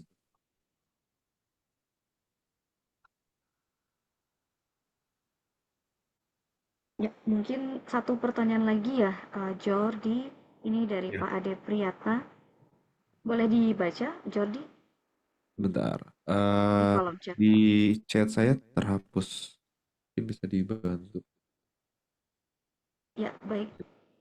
Intinya seperti ini, Prof. Agus dan Pak Windu, selama apa yang kita baca atau kita create dengan menggunakan bantuan AI berdasarkan jurnal atau referensi yang kita baca, dan itu belum ada atau belum dilakukan, maka itu dianggap sebagai new knowledge ataupun masalah atau kasus yang bisa kita angkat untuk pembuatan proposal disertasi itu. Jadi misalnya sudah bertanya ke AI, ternyata tidak ada nih yang tadi ingin dibuatkan, tidak ada metode yang ingin dijadikan proposal, itu boleh atau tidak, Prof. Agus ataupun Pak Windu? Oke, jadi maksudnya mau create proposal dengan AI gitu ya? Eh, Pak Ade itu ceritanya ya meminta bantuan Ah, berdasarkan jurnal referensi, jadi dibantu dengan AI itu. ini udah Um, aktif nih mic-nya nih. Boleh oh saya sudah ngomong nggak? ya, ya silakan Pak Ade. Iya. Izin Prof. Agus. Jadi tadi menanggapi apa yang tadi disampaikan sama Prof. Agus terkait apa? Jadi intinya kan selama apa yang kita baca, misal tadi kita baca 100 jurnal misal. Kalau Pak Windu 60 jurnal misal. Nah, selama apa yang kita baca, baik itu kita baca secara manual ataupun tadi menggunakan metode yang dari Pak Windu sampaikan, kita menggunakan AI dari abstraknya. Kemudian ternyata apa yang kita temukan itu memang tidak ada dari sumber jurnal tersebut, maka itu sudah dianggap sebagai new knowledge ya Pak. Terlepas maksudnya nanti apa yang kita lakukan ini akan kita publish di Q1, Q2 dan seterusnya lah. Jadi di awal ini berarti sudah bisa kita pastikan bahwa ini memang ini adalah new knowledge lah dari sumber-sumber yang memang kita baca tadi. Ya, nah tadi kan penekanannya adalah ketika memang apa yang kita lakukan itu kita publish ke jurnal yang tentunya bereputasi. Ini hanya penekanan aja sebenarnya bukan pertanyaan sih. Maksudnya betul begitu atau enggak gitu? Ya, jadi ini Pak, jadi kalau kita bisa, jadi kan misalnya gini, kita apa, biasanya ada kronologi gitu, kronologi paper ya. Jadi paper yang kita citasi itu memperbaiki apa gitu, terus yang setelahnya itu memperbaiki apa. Nah, kita bisa klaim bahwa kita memperbaiki paper yang mungkin yang terakhir itu. Jadi apa, biasanya kita cara mengklaim apa, kontribusi atau novelty itu seperti itu. Kemudian kita buktikan ya bahwa itu bukan hanya kontribusi minor ya. Jadi ada kontribusi minor merubah sedikit itu jadi sesuatu yang baru, tetapi kontribusi yang cukup untuk S3 yaitu kontribusi yang cukup fundamental. Cara cara menilainya gimana? Nah, itu apa tergantung yang di apa, sedalam apa, dan itulah fungsinya ada supervisi dan juga ada seminar kemajuan, nanti juga sidang akhir ya itu untuk menilai kedalaman dari kontribusi, apakah ini hanya technical contribution atau ada new knowledge, dan yang diharapkan untuk S3 itu arah baru, jadi arah risetnya nanti jadi karena pengaruh kita jadi oh ternyata ada jalan lain ke sini gitu. Seperti itu Pak, jadi eh, jadi salah satu cara membuktikannya tadi adalah dengan publikasi, tetapi nanti juga akan ada proses sidang yang menilai, oh kontribusinya sudah cukup belum gitu. Jadi bisa kita kan mungkin Bapak Ibu yang dosen juga sering kan sudah cukup sering dari apa karena harus setiap semester bikin paper, dan kalau bikin paper itu kan nggak mungkin kalau nggak ada kontribusi. Nah, apakah kontribusinya cukup dalam untuk apa S3, nah itu akan dinilai. Mungkin eh, itu ya Pak Ade ya. Jadi mudah-mudahan nanti kalau sudah jadi mahasiswa nanti bisa lebih diskusi lagi detailnya secara khusus terkait dengan bidang yang Pak Ade tekuni. Ya, mudah-mudahan hari ini daftar ya Pak Ade ya. Siap Prof, terima kasih. Kebetulan kan saya mahasiswa Prof Agus juga dulu sih. Yang nyedang S2 Oh juga iya. Prof Agus Hmm. tuh. Oh iya. Dan mahasiswa Nggak Pak keluar Windu kan? juga dulu pas S2. Wah, Oke, makasih terima Pak. kasih Ya. Prof. Agus atas jawabannya. Mungkin Pak Windu mau menambahkan? Oke, siap. Ini cerita pengalaman aja ya. Eh, Memang kalau ada sesuatu yang baru, itu kita kadang-kadang sudah menganggap bahwa itu udah area doktoral. Saya S1, waktu semester 1, saya sudah menemukan sesuatu yang baru. Tapi itu ternyata belum cukup untuk doktoral. Saya udah publish di Sinta 2. Terus kemudian di semester 2 saya juga udah menemukan sesuatu gitu ya. Menemukan sesuatu, ternyata pada saat menemukan sesuatu dengan ya baca, terus kemudian main AI dan lain-lain, kemudian saya publish di JADS Scopus Q3. Tapi sesuatu yang baru itu ternyata masih belum, Pak, untuk anggap itu sebuah uh, jalan ke arah doktoral. Di semester 3 pun saya juga melakukan penulisan dan dipublish ke apa apa namanya ke conference Universitas Mulia, itu juga ternyata masih belum gitu ya. Terus akhirnya saya coba banding-bandingkan apa sih bedanya S1, S2, S3. Ternyata kalau kita cuma sekedar untuk membandingkan algoritma yang seperti kita lakukan di S2 ya, kita tambah tuning, tambah yang lain gitu ya. Terus kita ambil sebanyak-banyak algoritma, ternyata itu masih belum bagian untuk menjadi kedoktoral. Jadi intinya kalau kita, baru saya temukan nih di akhir semester 3 bahwa ada sesuatu yang bisa saya lakukan. Ada tonjolan dikit. Nah, ini karena masih belum dipublikasi, jadi saya nggak berani untuk melakukan, memberitahukan. Tapi saya baru, intinya gini, kalau hanya cuman untuk membanding-bandingkan algoritma, tuning, atau nggak apapun, ternyata setelah saya apa bertanya kepada dosen-dosen, bertanya kepada diri sendiri pun, saya bertanya ke AI pun ternyata itu masih belum bagian dari S3. Gitu, Pak. Jadi kalau cuma ngebanding-bandingin doang, saya algoritma A, algoritma B, tuning-tuningan, ternyata masih belum. Itu dari sisi saya. Saya kembalikan Bu Anggi. Ya, terima kasih Prof. Agus juga Pak Windu jawabannya. Silakan, George.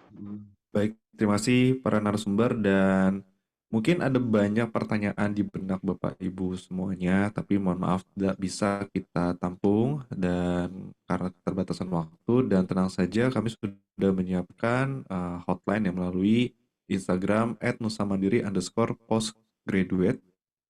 Jadi silakan Bapak Ibu untuk di-follow dan nanti bisa di DM, nanti akan dibantu direspon oleh adminnya dan mungkin akan disampaikan ke narasumber ya jika memang pertanyaannya terkait lebih spesifik ke S3 seperti itu. Dan sudah dibantu di-share oleh Anggi di Zoom chat ya, jadi silakan di-follow untuk Instagram nusamandiri_postgraduate seperti itu. Silakan Anggi. Ya, baik.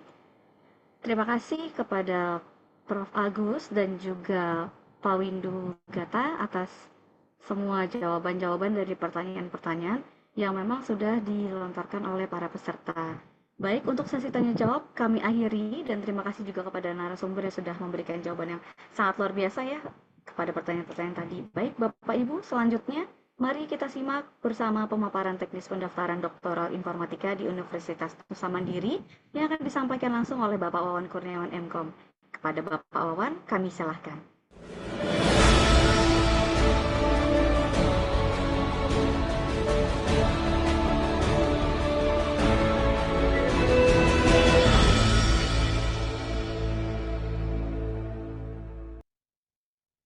Baik, terima kasih Bu Anggi dan Pak Jardi. Apakah suara saya terdengar jelas?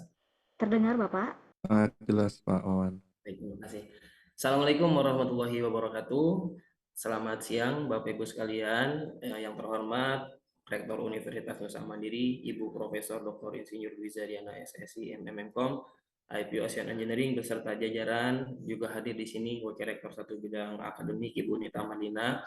Juga tentunya yang saya hormati kepada para narasumber yang luar biasa pada hari ini, begitu sangat antusias saya lihat juga respon dari Bapak Ibu sekalian. Yang pertama Bapak Profesor Dr. Agus Subekti MT, juga Bapak Asok Profesor Dr. Windu Gata MKOM. Juga tentunya yang saya banggakan kepada Bapak Ibu, para hadirin, para peserta kegiatan open house pradoktoral program dokter informatika Universitas Nusa Mandiri.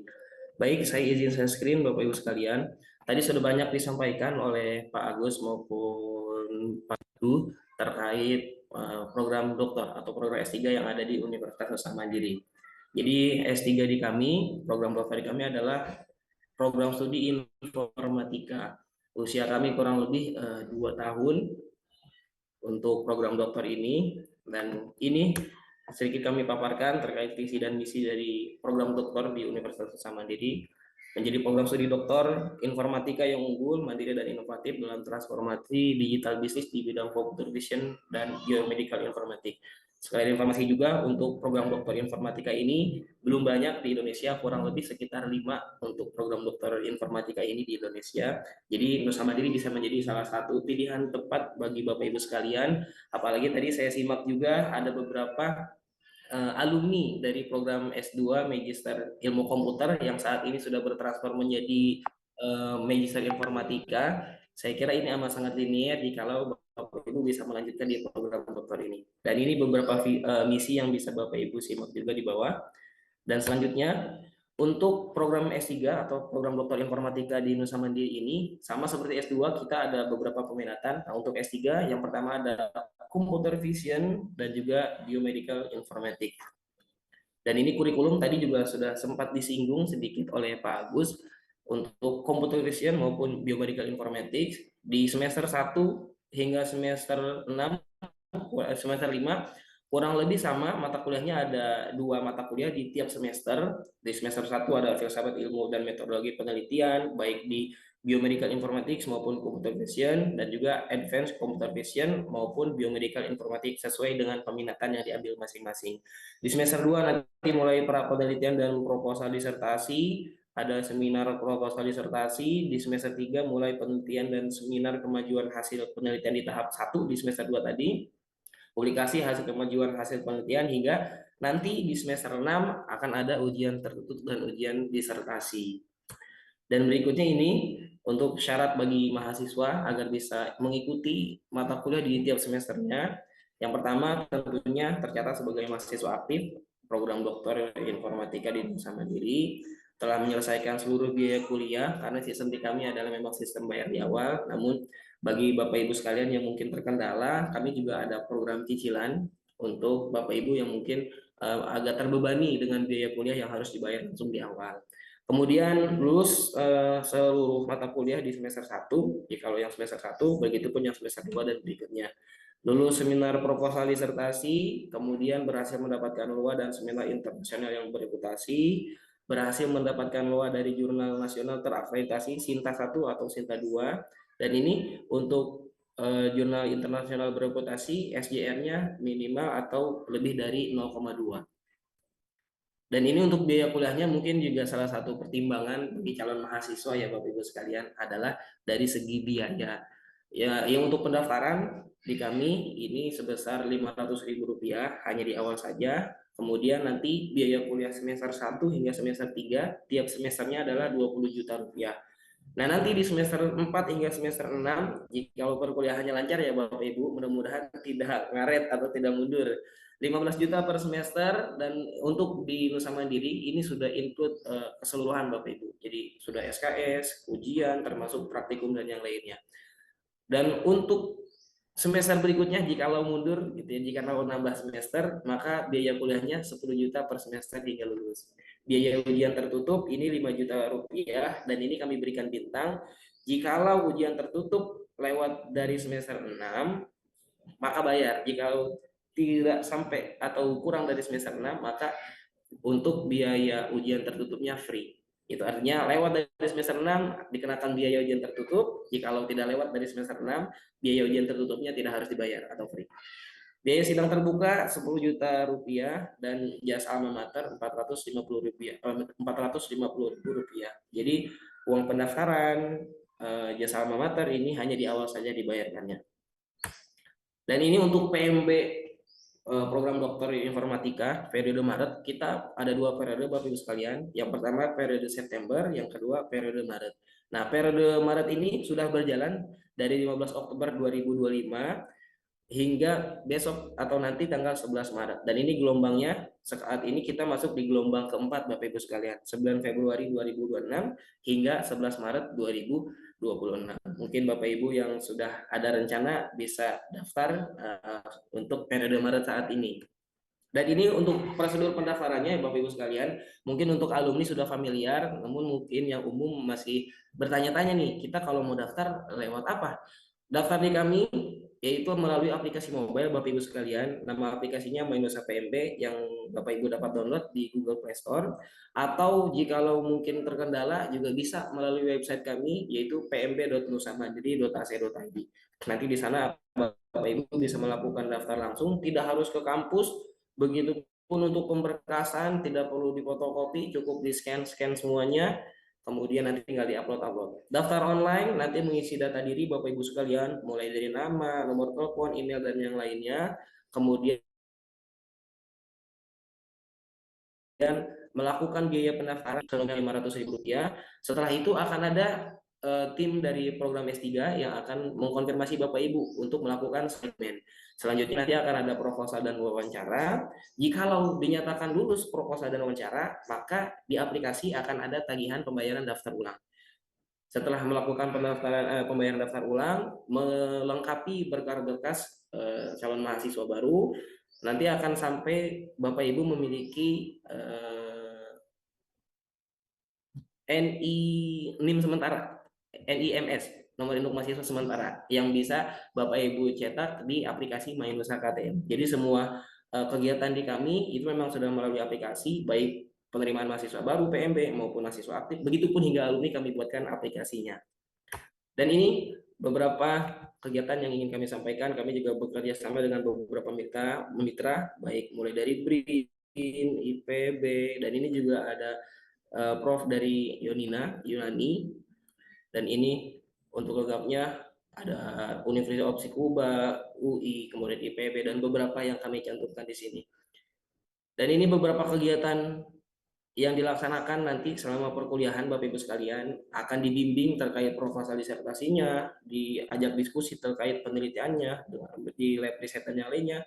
Ada student mobility program juga, kemudian ada open house yang kami adakan setiap semesternya Bapak Ibu sekalian, dan tentunya perkuliahan di kelas yang berjalan.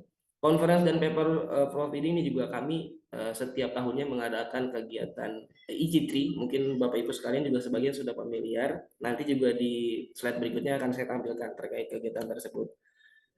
Ini juga beberapa kegiatan yang ada. Nah, di usia muda program dokter informatika di Universitas Nusa Mandiri ini tidak mengurangi semangat tentunya bagi mahasiswa kami Bapak Ibu sekalian. Di tahun 2025, alhamdulillah salah satu mahasiswa program dokter atau program S3 di Universitas Nusa Mandiri mendapatkan bronze medali di kegiatan on the International Product Innovation Competition 2025. Jadi mahasiswa S3 membuat sebuah aplikasi namanya Matang Detect. Ini mendeteksi tingkat kematangan kentang. Mungkin ini juga nanti bisa jadi salah satu gambaran untuk Bapak Ibu sekalian. Oh, kira-kira nanti untuk disertasinya saya mau ambil apa dan yang lainnya. Dan ini yang tadi saya sampaikan, karena mungkin salah satu persyaratannya juga di S3 adalah Bapak Ibu perlu punya konferensi internasional. Nusa Mandiri alhamdulillah bisa memfasilitasi itu.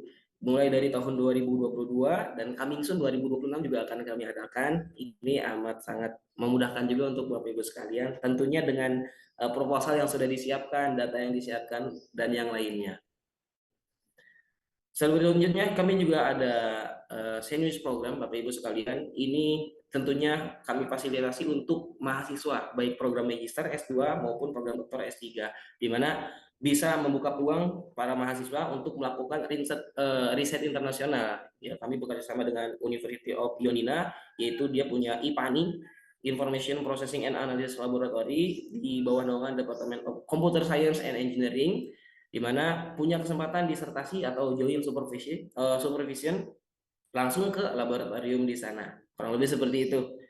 Dan ini juga kolaborasi riset kami dengan BRIN, ada beberapa poin yang sudah kami cantumkan juga Bapak Ibu sekalian.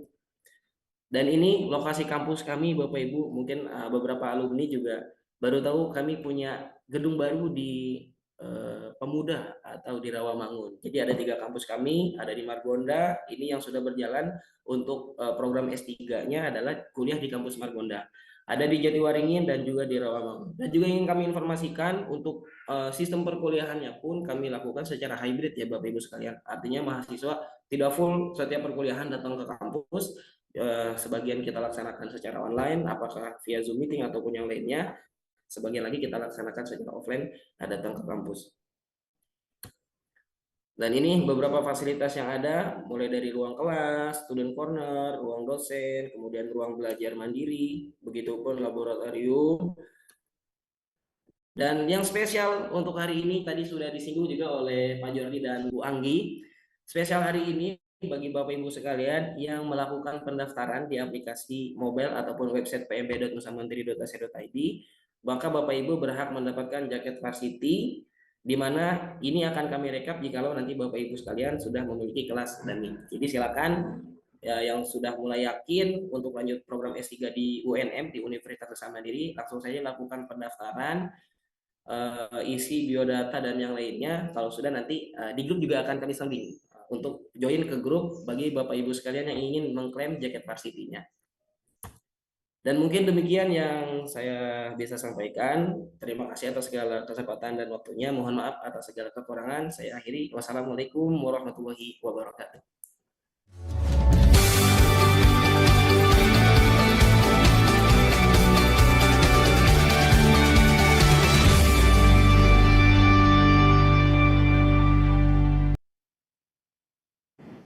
Baik, terima kasih Pak Wawan Kurniawan MKOM atas penjelasannya yang sangat jelas, detail terkait proses pendaftaran program dokter Doktoral Informatika Universitas Nusa Mandiri, dan juga tadi sudah diinfo ya terkait apresiasi jaket varsity yang keren banget. Jadi kami tunggu Bapak Ibu untuk menjadi mahasiswa doktoral Informatika Universitas Nusa Mandiri.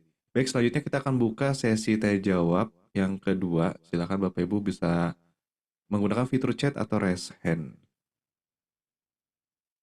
Sudah ada pertanyaan, Anggi?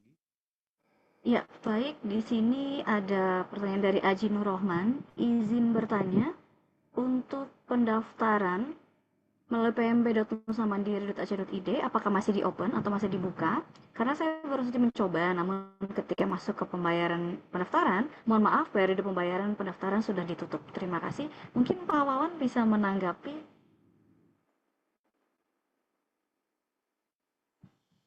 Ya, baik Pak Haji. Untuk pendaftaran masih dibuka. Untuk tagihan ini karena kami ada bagian tersendiri Bapak Ibu sekalian.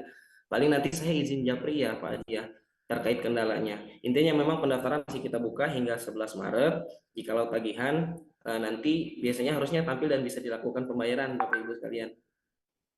Gitu. Karena memang untuk S3 ini tadi kami ada gelombangnya masing-masing, ada gelombang 1 hingga sekarang gelombang 4, dan itu untuk tagihan pembayarannya kami harus cek juga nih Pak Aji gitu ya. Jadi nanti mohon izin saya japri ya Pak ya.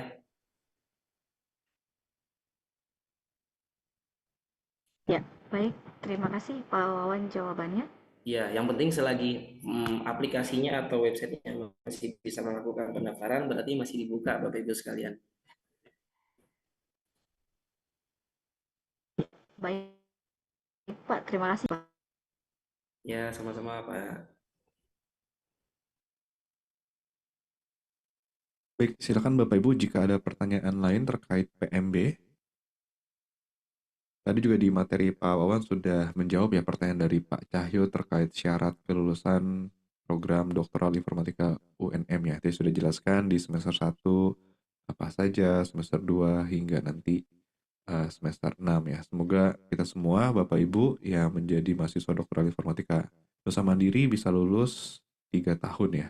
Amin. Baik, satu pertanyaan lagi. Apakah ada yang mau raise hand langsung open mic? Silakan.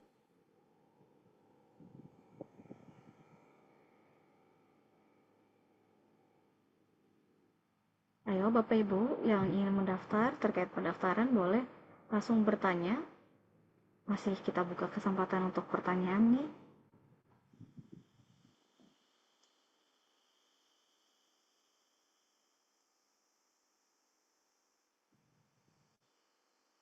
Baik, tampaknya sudah tidak ada ya Jordi ya. Ya, betul. Sepertinya sudah paham, sudah jelas. Nanti kalau memang masih ada pertanyaan di kemudian hari, bisa langsung di DM di Instagram Nusa Mandiri _postgraduate. Yap. Atau izin juga Pak Jari dan Bu Anggi, jikalau Ya. ada yang ingin bertanya seputar PMB, karena grup peserta open house ini memang tidak kami bubarkan. Tujuannya agar bisa berlanjut silaturahmi gitu ya. Baik itu dengan kampus maupun antar peserta. Gitu. Jadi nanti jikalau ada yang ingin ditanyakan silakan bisa komen-komen di grup karena memang tidak kami tutup untuk izin chatnya. Baik, terima kasih Pak Wawan. Baik, kalau begitu untuk sesi tanya jawab di segmen terakhir ini kami akhiri ya Bapak dan Ibu. Terima kasih juga kepada Pak Wawan yang telah memberikan jawaban yang sangat luar biasa dari ada pertanyaan tadi. Juga diingatkan kembali ke Bapak dan Ibu jika memang ada pertanyaan tentang pendaftaran, grup dari open house ini tidak ditutup oleh Pak Wawan, jadi boleh langsung bertanya di grup.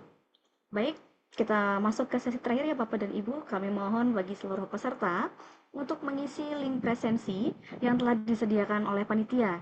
Di layar sudah tampil QR code yang bisa Bapak dan Ibu scan. Di kolom chat juga sepertinya sudah di-share oleh panitia, karena nanti sertifikat kegiatan dan juga materi akan diberikan kepada peserta yang mengisi presensi pada hari ini. Silakan Bapak dan Ibu melakukan presensi sesuai dengan petunjuk yang ada.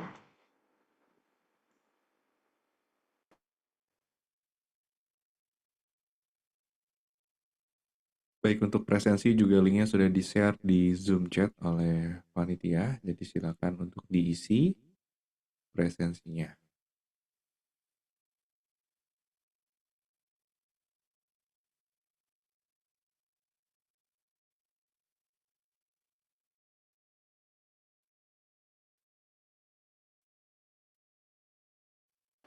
Baik, mungkin sambil menunggu presensi kita bisa foto bersama terlebih dahulu sepertinya ya Jordi ya. Ya, betul sekali. Karena tanpa adanya dokumentasi sepertinya kurang ya, Anggi ya. Iya, betul. Mungkin Baik, panitia Bapak. boleh membantu, silakan Jordi. Ya, silakan untuk Bapak Ibu untuk mengaktifkan kameranya sebentar. Ya, mohon izin untuk Bapak Ibu narasumber, juga Bapak Ibu peserta untuk mengaktifkan kameranya sejenak untuk sesi dokumentasi ya. Karena masih siang, sepertinya masih penuh semangat ya. Iya, harusnya masih penuh semangat nih kita nih. Ayo Betul. Bapak Ibu boleh Betul. diaktifkan kameranya ya. Di sini ada 3 slide. Oke, nanti dari saya bantu untuk menghitung, nanti di capture oleh panitia. Kita mulai dari slide pertama. Jadi Bapak Ibu mohon untuk stay, pertahankan senyum terbaiknya. Oke, kita mulai di slide pertama, 1, 2, dan 3. Oke, slide kedua, 1, 2, dan 3. Oke, baik, terima kasih Bapak Ibu. Kita sudah sampai ya di penghujung acara. Jadi Bapak Ibu yang kami hormati, demikianlah rangkaian acara Open House Pradoktoral Informatika Universitas Nusa Mandiri.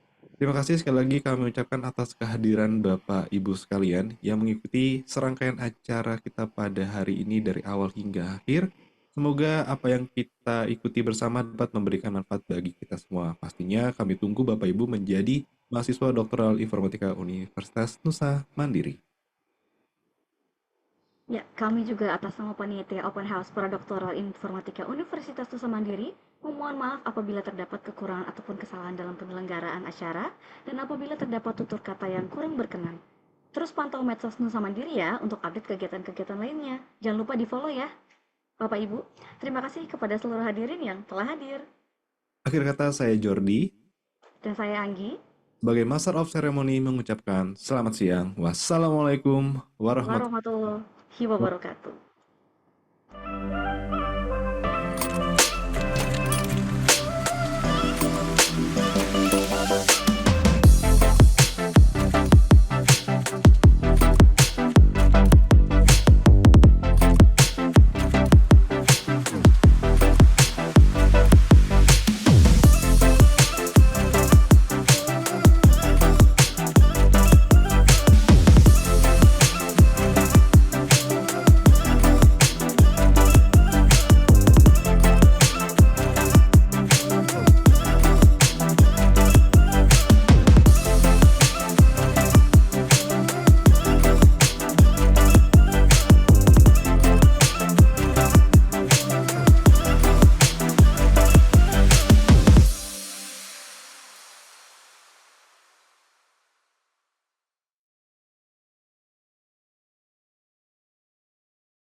Baik Bapak Ibu, terima kasih atas kehadiran pada hari ini.